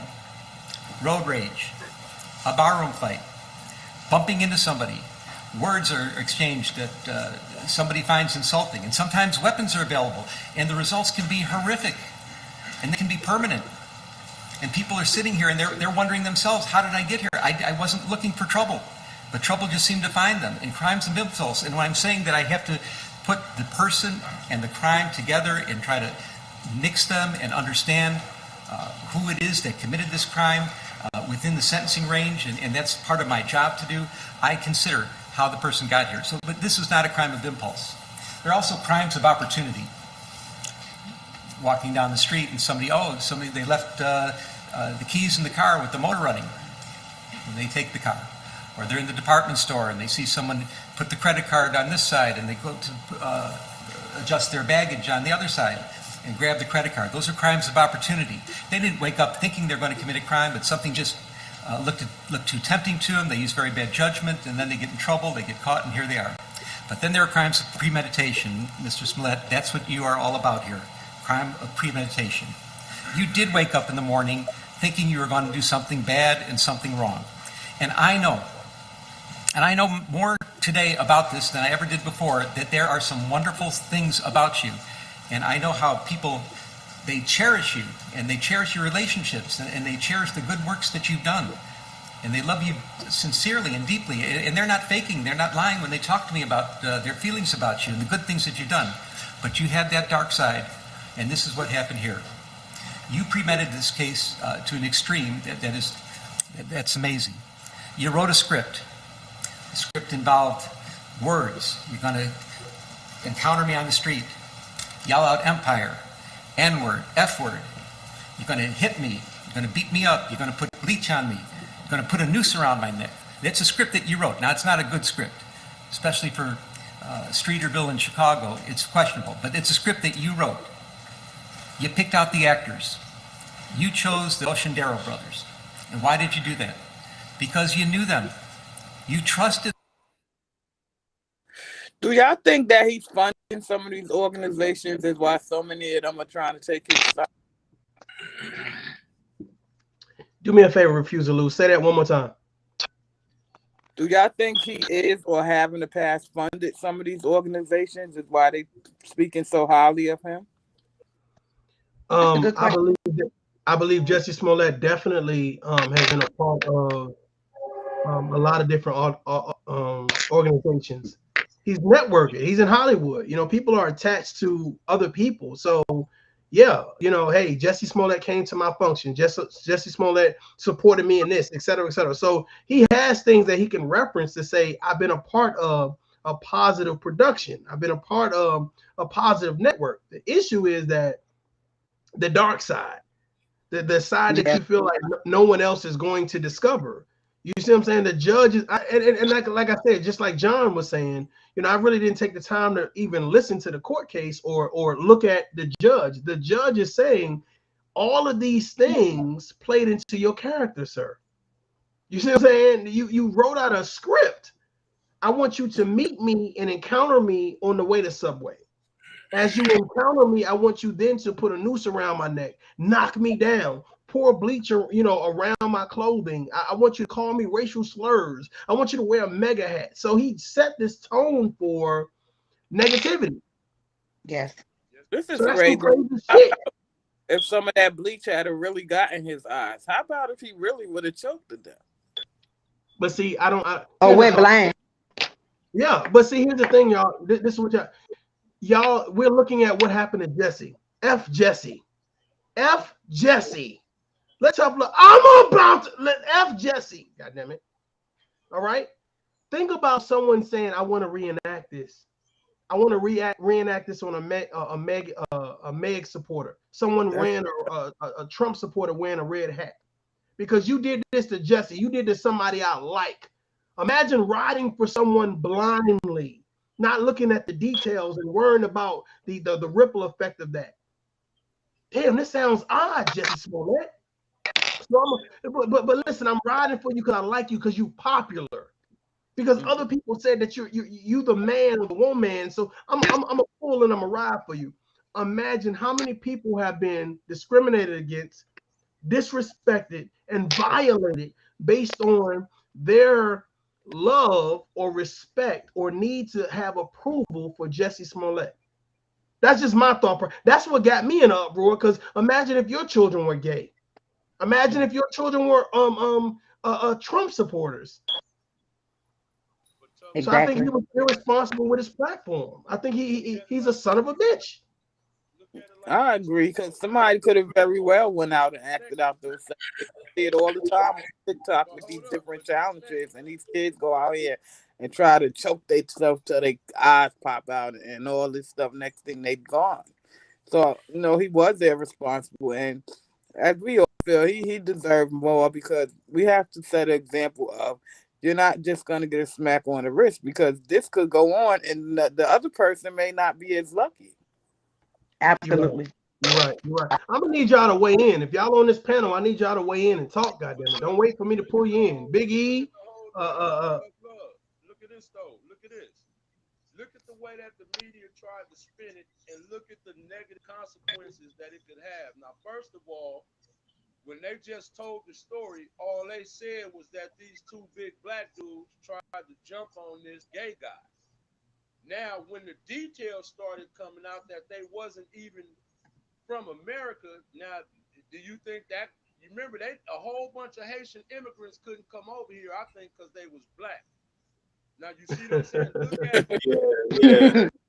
But when you find out that these guys here were immigrants calling themselves trying to jump on the LBGT, you see what I'm saying? Anybody with a MAGA hat on, and anybody that look like a big menacing brother is you already see we suspect anywhere and everywhere we go. You could just walk into a 7-Eleven and they thinking you stealing. Now they trying to put this hate jacket on you, like you just hate gay LBGT, even though they black, because he tried to make it like a black on black thing. Till when them dudes got caught, they was like, nah, wait a minute, this dude paid us to do that. We not even from here. We from over there. And somebody said it, that dude is tied into Hollywood. Politicians and government, the the CIA, uses Hollywood as mind control. Because you see how easy it is to control the mind when, let's just say, Tough Love. If the news say, you know what, popular blogger Tough Love is suspected of domestic violence. Now the whole world thinks he's a woman beater, and they didn't even say that he motherfucking hit her. They just said he's Big pump your brakes, player. Hold on, player. Listen. It don't even have to be. No. What you're saying is real as shit. Here's the thought process, though. It don't have to be mainstream media. If a popular YouTuber right now says Tough Love is guilty of child endangerment or domestic violence, or it don't even have to be mainstream. That's the problem. And this is why I talk to people the way I do, because I'm like, what you say matters. What you say counts. You understand what I'm saying? So I think somebody saying, Lisa D just said because of his influence, and that's the problem that we have. It's like we influence people to, well, if I'm a popular blogger and I smoke weed, okay, smoke weed. If I'm a popular blogger and I promote drinking alcohol, okay, drink alcohol. If I'm a popular blogger and I promote being promiscuous, okay. If I'm a popular blogger and I promote, partying all the time. The thing about it is we don't even think that what we're doing is influential, but it is. It is, yeah. How big a house more? Somebody's watching. You encouraging somebody. Real quick. Let's just take, and I don't like bringing up other dudes, but let's just take everybody slandered Kevin Samuels' name, swore up and down he was gay with no facts, no proof, no nothing. Like when they drugged that man's name through the mud and all, he ain't did nothing to nobody. He made a blog and put his opinion. Did he kill somebody? No. Did he go to court and lie on somebody? No. Is he out here in all this garbage? Is he having YouTube beefs? No. But everybody tried their best, and it was mainly us to drag that man down. And with no facts, he gay. Well, he back our support. Don't nobody have no facts. They just running their mouth. And look at how. Yeah, I definitely spoke on Kevin Samuels and my thoughts on Kevin Samuels, whatever. Let me tell you, I'm gonna be honest with you guys. When you start speaking out against things that is against people that are popular, you tend to go against the status quo. And when you go against the status quo, you have to be brave enough for what's going to come back. This is the reason why you had your Malcolm X murdered, Martin Luther Kings, all of these civil rights leaders and people who spoke out against what Tasha K calls the machine. When you speak out against the machine, there are things that's going to happen to you, your family, to the people that's around you. It's just a known fact. And if anybody thinks that YouTube is not like that, you're sadly mistaken. You just got it popular. Bill Cosby never spoke out against the machine. They drugged that man. It's a lot of they drove him because the fact of the matter is he was trying to put himself in position. Bill Cosby was trying to put himself in position to now affiliate, to have black people affiliated with a major network. When you have a major network and an outlet where you control the media, then that's powerful. So let me bring this guy down. Everyone that I know for a fact that has tried to do something where they now control what's being pushed into the media has had some type of major scandal. The only major scandal, well, even Bill Cosby too. I mean, not Bill Cosby. I'm sorry. Tyler Perry, to a certain extent, has had a certain level of scandal to them. So I mean, it's different. I believe it is a difference to a certain extent that when black people go to purchase things that control media or have a stake on media, there is a certain pushback. There's a certain rally for that. They knew what Bill was going to do with that influence. They knew what Bill was going to do with that piece of NBC. Oh, yeah. Every rapper that ever came out, they done slandered every rapper because they had influence over the masses. You see what I'm saying? Like a rapper, like if let's just take, let's say Ice Cube, he got millions of fans. Ice Cube would just played his cards right, stayed out of all that shit. But he's on the majority of rappers that, especially the popular ones, that have a voice. Oh, he on lean. Oh, he a gangster. Oh, he this. Influence. Yeah, you got money. But like, you remember when they jumped on when Joy Reid jumped on Nicki Minaj because he said that jab should be your choice, and she was like, well, nah, I got 22 million followers. She shouldn't be saying that. So you see, it's about your, even Tiger Woods. Oh, that nigga wasn't out here committing no crimes. He wasn't on the block. Oh, well, he a womanizer because he was whooping ass on the golf course. He didn't speak out against it. He was just whooping ass on the golf course. Muhammad Ali just used to whoop ass, but he used to like that twat. So it was like, oh, he a womanizer. Okay, but what has he done though? You remember, as soon as he changed his name to Muhammad Ali, the whole world just turned on him with a vengeance. Then when he died, had the nerve to say, we loved him. Get the fuck out of here. Y'all hated that. They always want to give you flowers when you die. They always want to give you flowers when you die. Agree. But do you see what I'm saying? Anybody prominent that's black, whether you speak like Michael Jackson, James Brown, name them, go as far back in the history as you want. Jack Johnson, Hannibal Barker, keep going all the way. Everybody that's black, look, even Malcolm X. Oh, I heard he was gay. We ain't never heard that shit in all these years. Now they talking about the man was gay. You always got to have some kind of bullshit attached to anybody, a black powerful man. I don't. When they're getting ready to reach a certain level, they got to put dirt on them. Let me, Biggie, let me read this comment real quick. Sim says Black Hollywood gave protection to Jussie Smollett, more protection to Jussie Smollett than Breonna Taylor. It's a class thing. Let's talk on that real quick. That's true. Who you think? Look, I grew up Compton, tough love. I live out here in LA right now. I'm on the West Coast. That's what's up, man. Hollywood ain't nothing but 10 minutes down the freeway.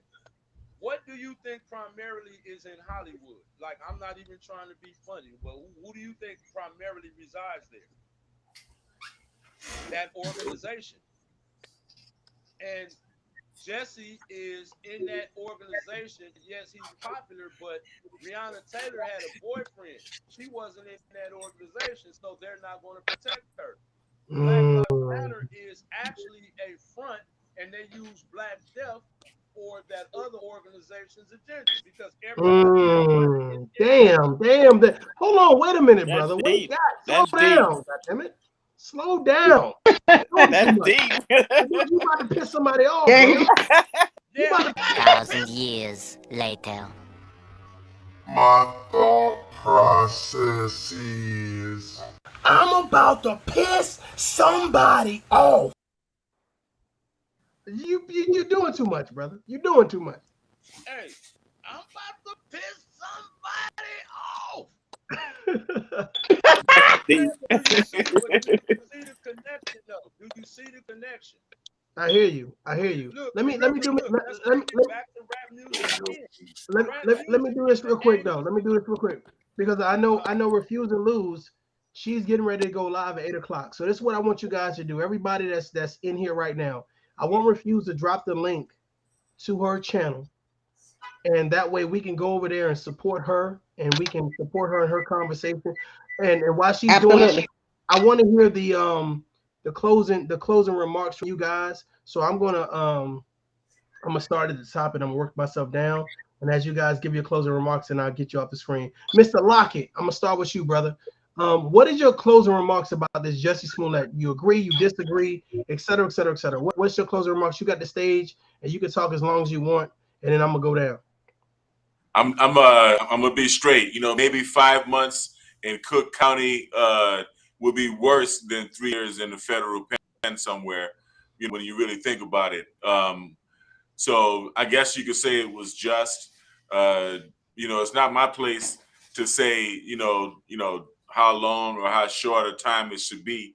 I heard the jail in Chicago was pretty hard, but at the same time, he's guilty and he needs to cut it out. He needs to quit trying to perpetrate. He needs to quit. He needs to quit fronting right now. I mean, he's just embarrassing himself right now. He's becoming a joke. He's already become a joke. It's sad, you know. Now, I think there's some legitimacy in what he said about not being suicidal, because I think that there are other people on the political side that support him and supported him at that time. And now that said people are in power, he may have expected them to kind of, pull him out of his jam, and they didn't. So I think, when he's talking about not being suicidal, I think he's talking about singing like a bird once he gets in that, in that little cell and he sleeps on that hard cot and he realizes that, this is going to be a while. That's just my 2 cents, he may actually open his mouth and talk about people who can, I don't know.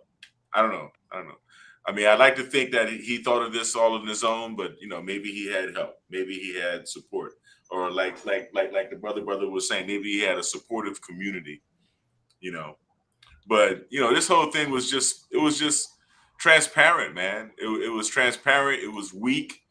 I think what we're leaving out is at first he tried to say that it was white guys that jumped him and beat him up.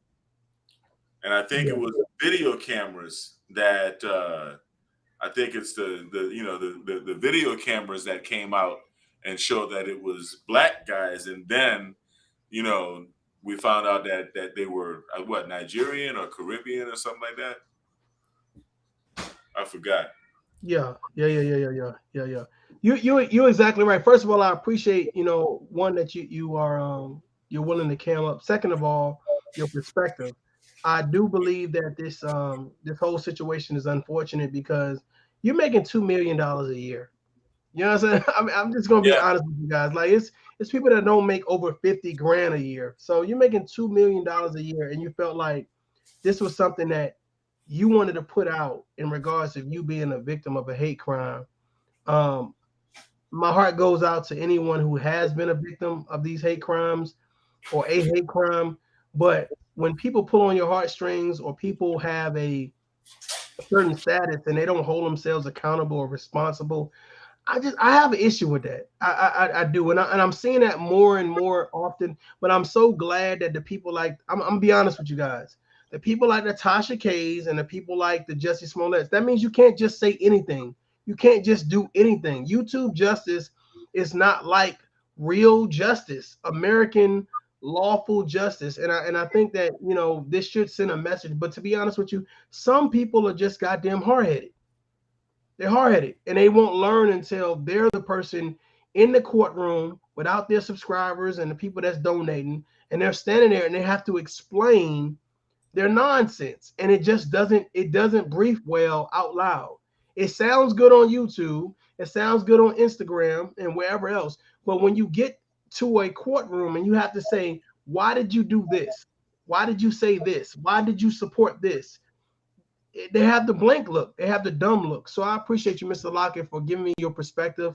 Definitely. If you have a I don't know if you're a mod or whatever, but if you have a page you want to promote, go ahead and promote your page, man. Tell us what it's about so that way people can subscribe to you.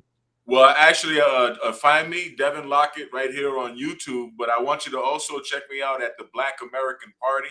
We're trying to put together a party that represents us in the United States, openly. BlackAmericanParty.com. Just go to BlackAmericanParty.com and hit the join link, man. Again, I thank you for coming on. Somebody asked in the comments, I just threw it up on there. Are you an artist? Yes, I am. That's a self-portrait. I hope it looks like a self-portrait. That's what's up, man. That's what's up, man. I appreciate you coming through or whatever case may be. Do me a favor before you leave, though. Type in whatever you need to type in into the chat so that okay. Lisa D is all. Thank you, Lisa D. Lisa D is all on it. That's awesome, man. Listen, I love the Tough Love family. That's dope, man. Hopefully we can get you back on the panel, man. Have a great night. Thank you, brother. Thanks for having me, man. Peace. All right, man. Hey. All right. Bye-bye. Okay. Let me go with my sis. Miss Coco BX. What do you feel about the Jussie Smollett situation? Well, first off, it's about accountability, y'all. And I'm not just talking about Jussie. I'm talking about us as a people. I don't care what color you are, black, white, or indifferent. We have to understand that whatever we do, there are consequences for our actions, whether it's verbal, whether it's physical. We have to have self-accountability. And I think the most thing about this situation that irritates me the most is Jussie still does not want to accept accountability. What you did, sir, was wrong. And it was wrong on so many levels. Like I said, we already have race issues going on in this country. And for you to sit there and do that is deplorable to me. It's very deplorable. And to sit there and act like you were a victim when there actually are victims. A lot of victims are scared to come forward anyway, you guys. And a lot of times it's because of shame, embarrassment. They may think people may not believe them. And I myself personally was a victim of a terrible assault, which I almost perished. And I take offense to anyone stating something like that when it did not happen. And my stance on that is anyone falsely accusing anyone, falsely making up any type of stories, I think you deserve jail time and to be sentenced to the maximum. And I stand 10 toes down on that decision because you don't understand how you affect other people's lives. This could have turned out even more tumultuous if we think about it. Because of what he did, a lot of people were getting into a lot of different things. You know, other people were getting into it with Magna. Magna was getting into it with other people. Gays were getting into it with other people. You know, so this had a ripple effect in a very negative way. A very negative way. So like I said, I think he should have got more time. I really think, honestly, that he got a slap on the wrist. But I hope he uses this time wisely to do some self-evaluation, learn some self-love. And, you know, and I hope eventually that his family members will choose to have an honest conversation with him about what he did. You have to understand when you love people, sometimes you got to be in that tough position, as Tough Love always says, and you have to give them that tough love. That tough love includes being honest with them. You understand what I'm saying? I don't want any cheerleaders. I don't want any cheerleaders. Tough Love is my brother, but guess what? I hold him accountable for what he says and does. He holds me accountable for what I say and do. You understand what I'm saying? And it's never on a disrespect level. I never take anything that he says to me malicious because I understand that it's coming from a point of love. You understand what I'm saying? And that's been that way my whole life. Tough Love didn't just begin to be Tough Love. He was Tough Love since I was a little kid. You know what I'm saying? And so I respect him, not just only as a man, but as my big brother. I value what he say. His opinion matters to me. I respect him in his position on things. And do we agree all the time? Absolutely not. but we respectfully agree to disagree. You understand what I'm saying? And that's the thing. That's what I love about these open panels. That's what I love about having discussion. You don't have to agree with everyone, but you can respectfully state your claim and your opinion. Because the great thing about dialogue, you can see things from different perspectives and different points of view. And it's also can be a learning process. You understand? So salute to you, Tough Love. Salute to everyone in the chat. I really, really enjoyed myself with you guys, and hope to do it again with you guys soon sometime. I hope you come again. For sure. I appreciate you, sis. Thanks. That's what's up. One. Miss Refuse to Lose. Let me pull you to the main part real quick. Hold on. Okay. What do you feel about this topic, and anything else that you want to promote? Let us know. I feel like people need to take this as a lesson that when you put things forcefully out on people, that it could very well backfire on you.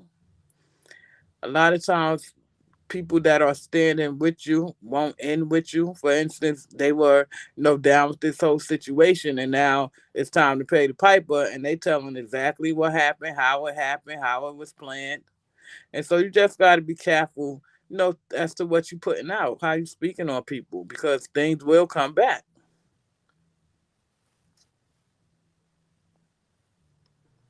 You're right. Let's do this real quick. Before I get my closing little piece or whatever. What is your live about tonight that you're getting ready to go live about? What's your live about? Tell us a little bit about that. Tonight I want to speak out about celebrity arrest and how it's playing a part in our communities. And I also want to speak out about how important it is to put out what you want to receive back. Okay. All right. Sounds good. Is there anything else you want to say before I go off on my little monologue real quick? I'm going to go on about 9:30 only because it's 9 already. The other thing, make sure y'all subscribe to my channel. Make sure y'all subscribe to this channel. Again, I'm not going to go into it, but something dope is definitely going to hit this platform. And we don't want you guys to miss out that really support and do support the Tough Love movement. That's what's up. I appreciate you. Thank you very much.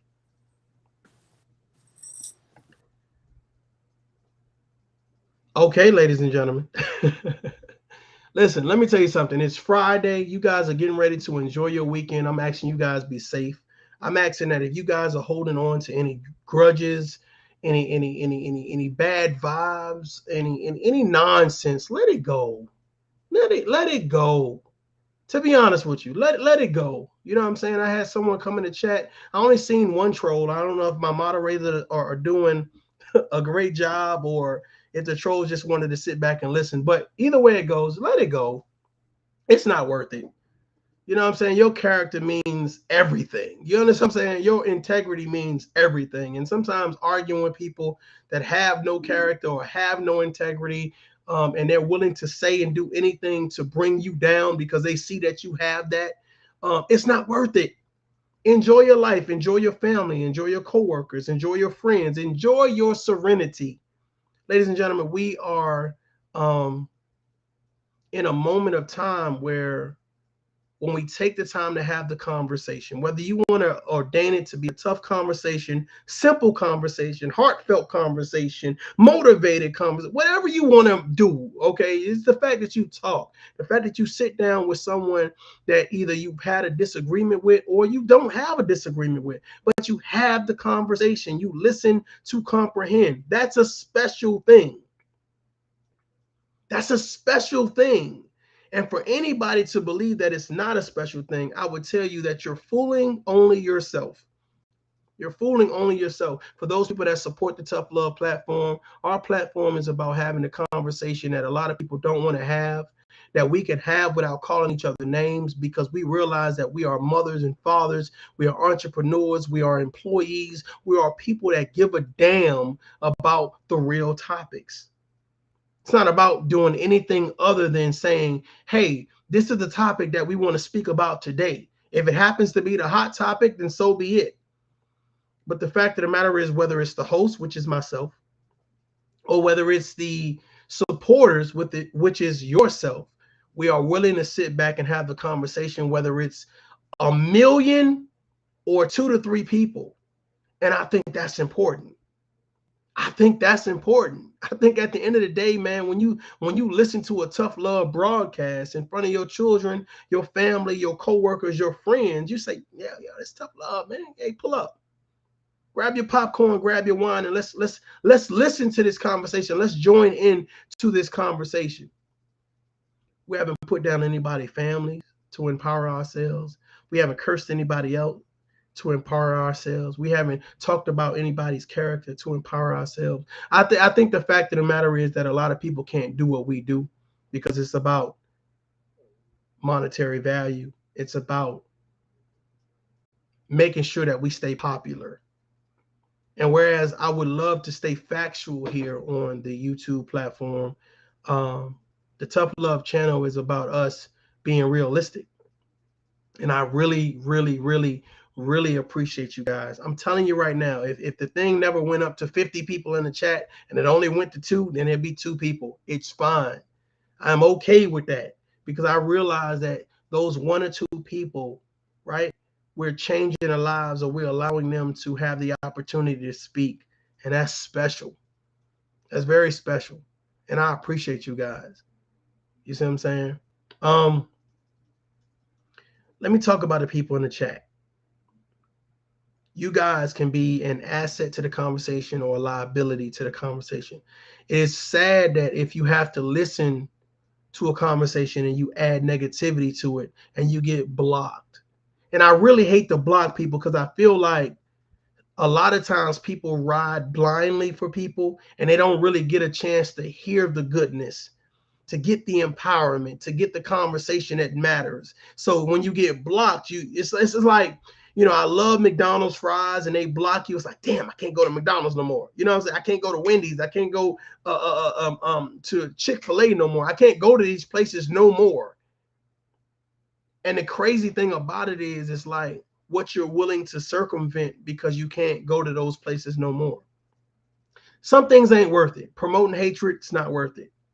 Promoting negativity is not worth it.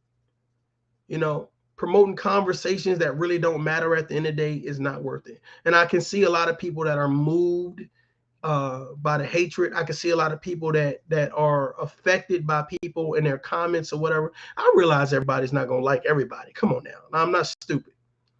But Refuse to Lose says we about to piss somebody off. I realize that there are people that they are not articulate enough or brave enough to stand in the gap. Let me say this. I am articulate enough and brave enough.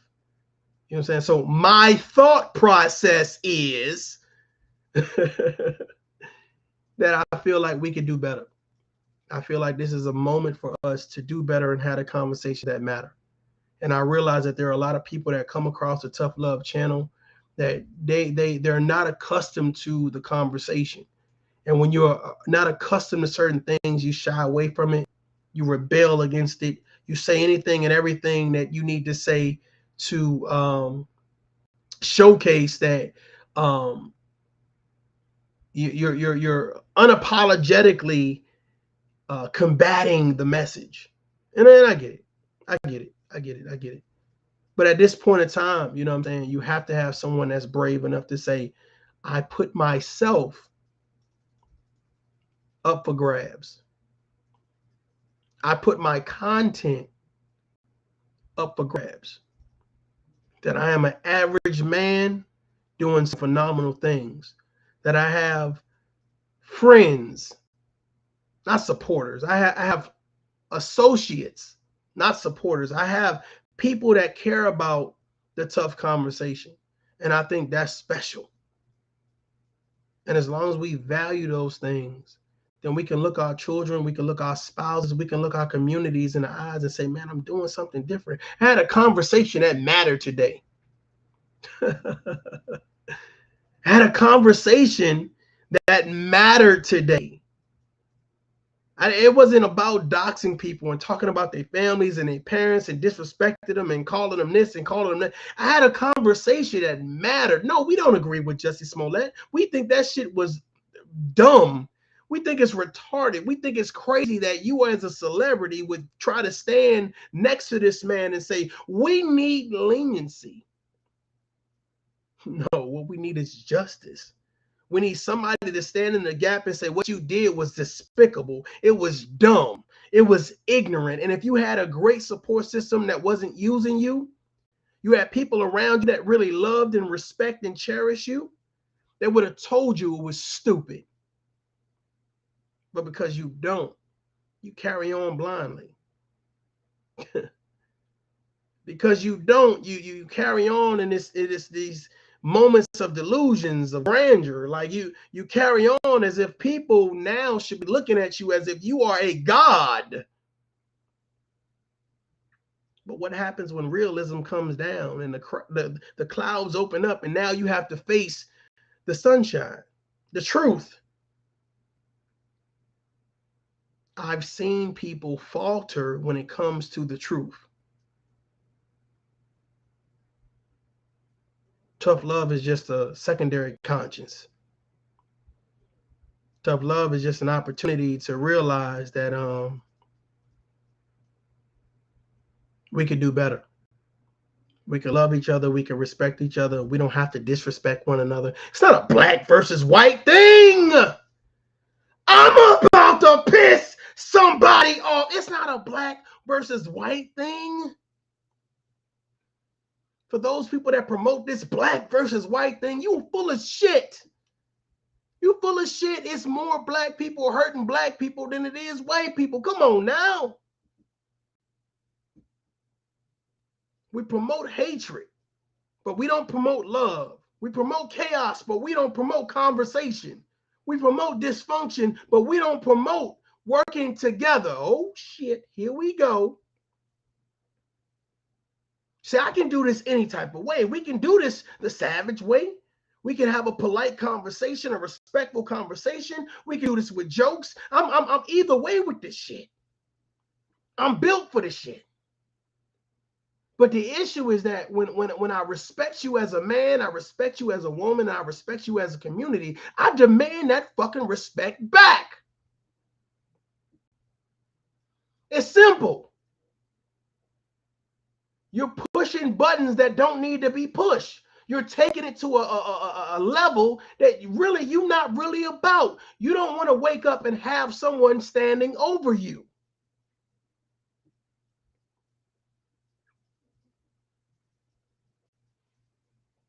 Ladies and gentlemen, continue to be yourself. Continue to fight. Continue to strive for betterment. Continue to hope for better. Continue to look for good in people. Continue to smile. Continue to love. Continue to put yourself in positions and listen to things that are assets to your life. Entertainment should never be the downfall of positivity. Can I say that again? Entertainment should never be the downfall of positivity. Jussie Smollett looked like a jackass in them courts. Look at what I was doing online, Your Honor. Look at what I was doing online, prosecutor. Look at what I was doing online to my peers. Look at what I was saying. You know what's so funny? It didn't match up. YouTube justice don't mean shit. People will slander you, cyberbully you, attack you, disrespect you just because they want to get a view. And it don't mean shit. They will lose their integrity. They will lose their manhood. They will use their womanhood. They will use everything that they've gained in life in reference to status and everything that they built up just for a click and a view. Well, Jussie Smollett was a victim of his own bullshit. A victim of his own bullshit. That judge said you didn't do a good. You didn't do enough. You didn't do enough for us to sit here and listen to your bullshit, Jussie.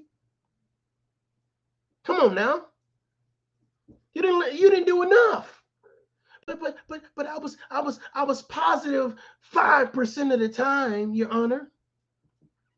I was positive 2 days out the week, Your Honor. Don't hold me accountable, Your Honor, because I was saying a bunch of negative shit, Your Honor.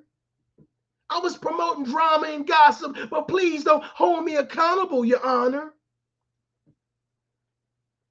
Everybody in that courtroom looked at Jussie Smollett like, you are a dumbass. You're stupid. Carpe diem. You didn't seize the day for positivity to show that you are a real man. Hell, you could be a gay man, but shit, you could still be an honorable man. You could be a man of integrity. You could be a man of real conversation. When it was time to have the real conversation, let me ask you guys something. What questions are you really asking? Let's be real. What questions are you really asking? That really showcases the type of man that you are, the type of woman that you are, the type of community that you represent, the level of integrity that you have. Are you asking questions that really matter?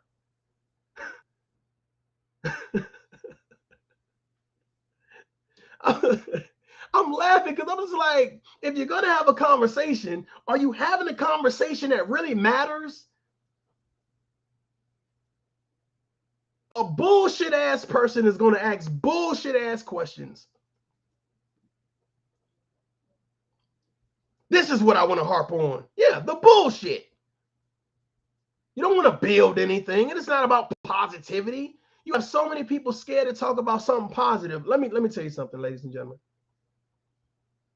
If a man or a woman is more concerned about views and clicks because promoting drama gets them views, then great. But I'm telling you right now, when you find a person that is willing to talk about positivity and building and being an asset to not only your community, but to your life, that's a motherfucker worth listening to. But I caution you, this is my disclaimer for you guys. If you are not strong enough in your knowledge of self, in your self-love, you're not going to be the people or the person to carry the message. You're not going to be able to carry the ball, shoot the ball, write the letter, speak. You're not going to be the person willing to take the criticism. You have to find people willing to take the criticism, willing to stand in front of the crowd and say, you can judge me. But at the end of the day, whatever you're judging, cool. But whatever I'm saying, man, that's more impactful. That's more impactful. Can you imagine telling other black men, yo, we don't have to shoot each other and kill each other and disrespect each other, versus waiting until a white man kills a black man and now black people, we should promote love. Okay. We're too afraid to talk to the person to our left and right because we're afraid about how we're going to be viewed. We're afraid about how many people are going to cheer and donate to our platforms. Yeah, okay. We have an opportunity to do some phenomenal things, ladies and gentlemen. Some phenomenal things. I think there are people out there with a special gift to be able to tell the story, to be able to pull our heartstrings, to be able to bring people together. And my thought is that there are good and bad people that are able to bring us together. And when we fellowship and we listen to your voice, you know, and despite whatever we're going through in reference to trial and tribulation, what message are you sending to us? What are you telling us that's important? There are victims victimizing people. There are victims who've never championed up, leveled the fuck up. They really want us to believe that whatever they went through is the most important thing in life. Fuck your feelings. Get over it. Move on. Level up. That's what your support system should be encouraging you to do. If your support system is encouraging you to hate people, to disrespect people, to violate people, to talk about people, that's not a good support system. Jussie Smollett, when you were doing what you was doing and you were going through these 3 years of back and forth, no one came to you and said, Jussie, just stop the fuck shit. Stop the dumb shit, Jussie. Stop the dumb shit. We got an opportunity right here to do some amazing things, to tell people, whether you're in the gay community, straight community, black, white, whatever the case may be. Hey, man, let's man up for real. Fuck these views, fuck subscribers, fuck likes, fuck donations, fuck celebrity status. Forget all that. Let's really do something that's going to matter. Ladies and gentlemen, I fucked up. I didn't take my status seriously. I didn't take my celebrity seriously. And it took someone like Tough Love to point the finger and say, I get it. It took that judge saying X, Y, and Z to say, oh, I get it. We got an opportunity to do better, but everybody's scared. Interesting. Got one or two people. It's like, oh, I'm going to listen to you, but I ain't going to comment. I'm gonna listen to you, but I'm not gonna donate. I'm gonna listen to you, but I'm not gonna hit the like button. But you are in the comments donating and hit the like button when you hear people promoting negativity. You are a Jussie Smollett. You are fraudulent. You are fraudulent.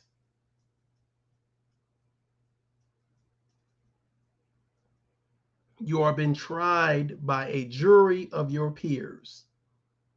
If you are on YouTube, we are all peers.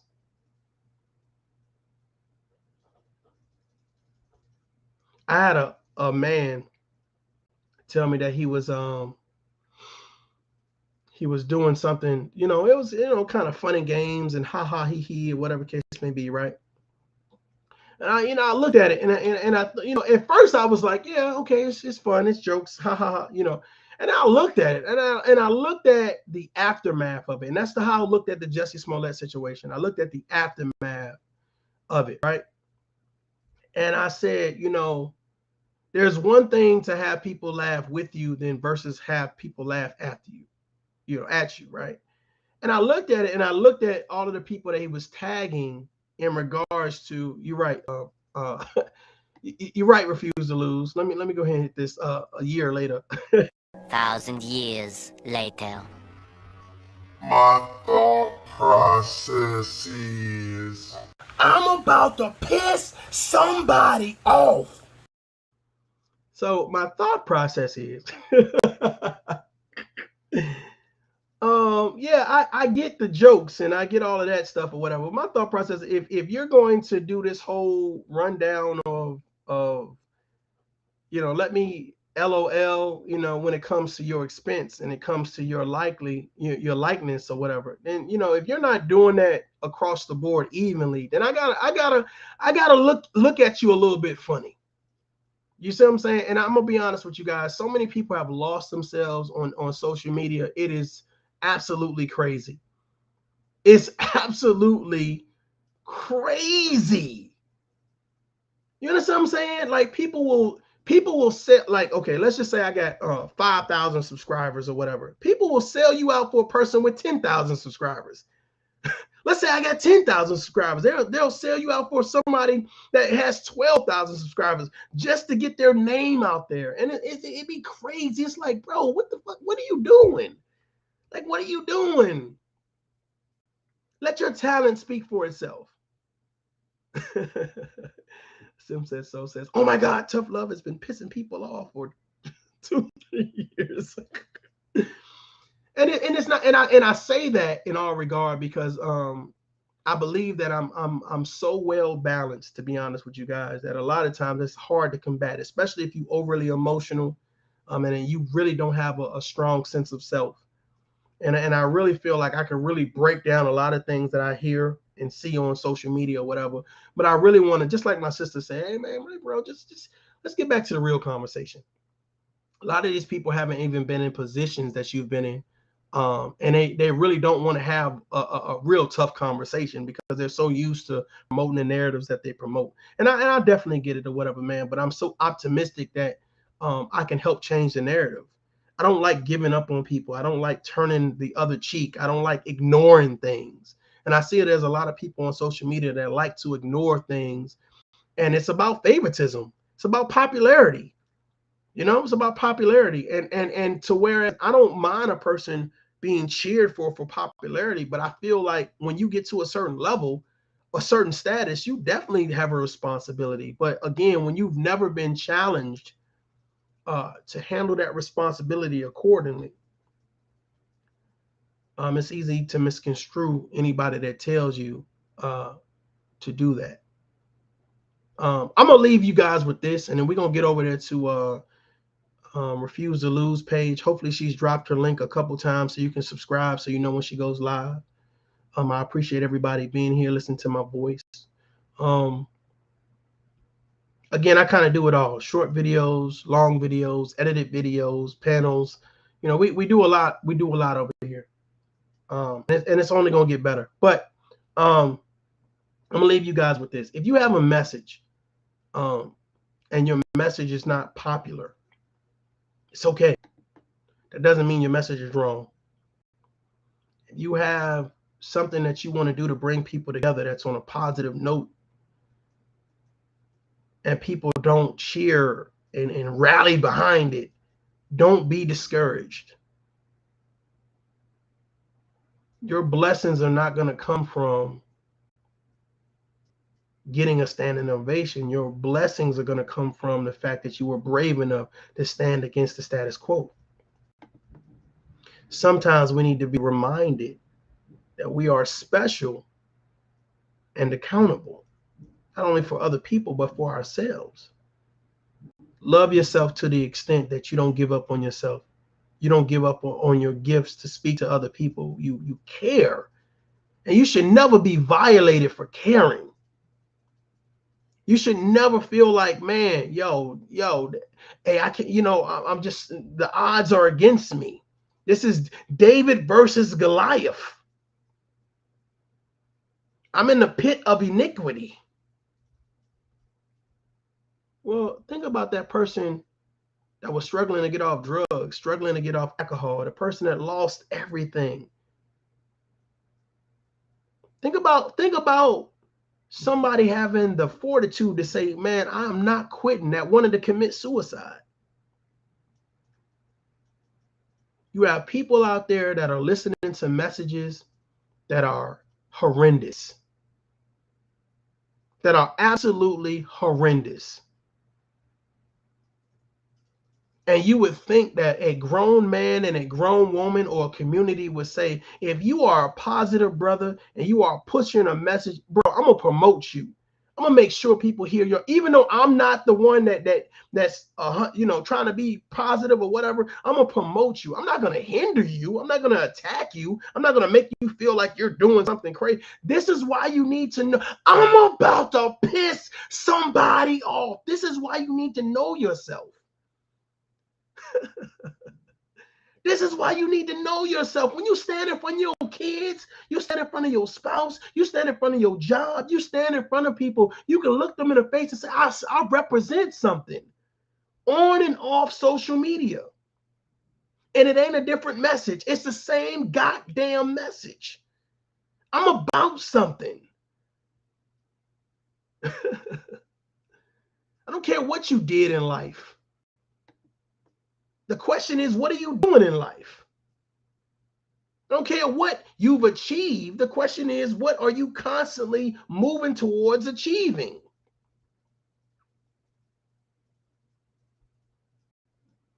We got an opportunity to be better.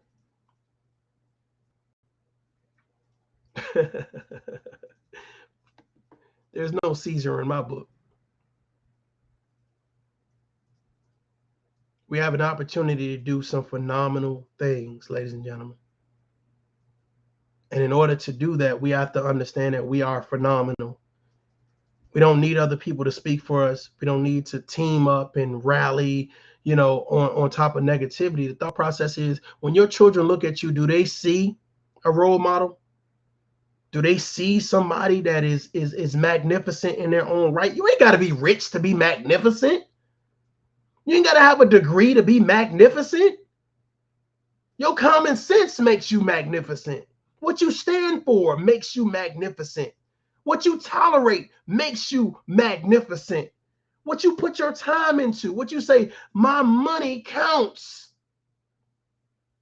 My money counts.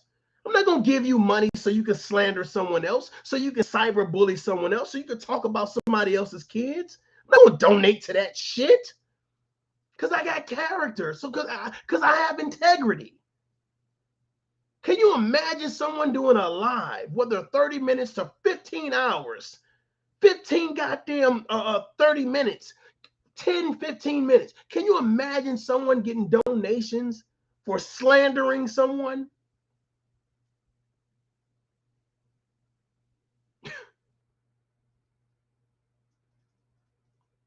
I'm not delusional, I'm optimistic. And the reason why I'm optimistic is because I've seen people who value time, who value themselves, to say, God, listen, even though you've taken away my sight, my sense of mobility, you know, I can't eat by myself, you know, I'm on a breathing machine or whatever, I am still thankful for what I have. The thought process is a lot of people that have a lot, but for some reason, they're not thankful for it. They're not thankful for it. And when someone comes along and say, bro, you need to be a little bit more thankful for what you have and stop mistreating it, because here today, gone tomorrow. This goes to everybody. Here today, gone tomorrow. The house you got, the money you got, the status you got, the clout you got. Here today, gone tomorrow. And for a lot of people, if they lose social media, if they lose their credit score, if they lose their loved ones, they are going to falter because they never really had a sense of self. I'm not talking about speaking things as if, yeah, you know, I speak like this and I speak like that, like a real woman, like a real man. The process is, do you carry yourself like one?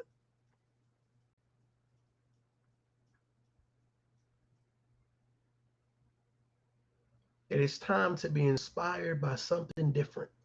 Don't go through the rest of this year trying to affiliate, attach, associate, navigate your way through negativity. You don't need it, because there's so many things that's positive that's going to help impact your life. Ladies and gentlemen, we talking about credit, traveling, love languages, self-love, self-respect, self-empowerment, self-reflection. We ain't talking about deflection. We ain't talking about hatred. We ain't talking about nonsense. Let me figure out how we can join forces to bring you down.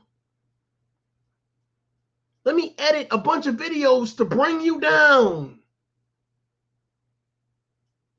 Imagine me attacking Santa Claus. The Easter Bunny. Jesus himself.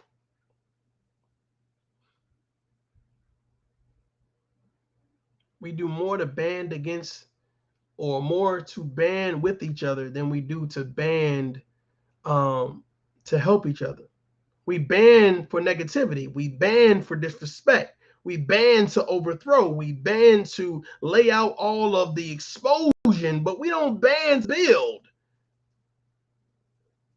We don't band to appreciate. We don't band to give people their flowers.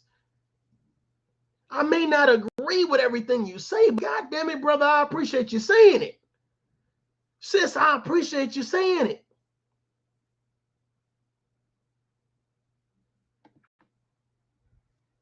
You can't say you didn't hear it if I'm saying it. You can't say that you love yourself when you don't carry yourself like you love yourself. It's one thing to be confident, but it's a whole damn other thing to be conceited. God damn. 100 years later. 1,000 years later. My thought process is, I'm about to piss somebody off. The only reason they mad is because they can't do what you do. can't talk about what you talk about because we're too busy trying to get likes instead of trying to build one another up.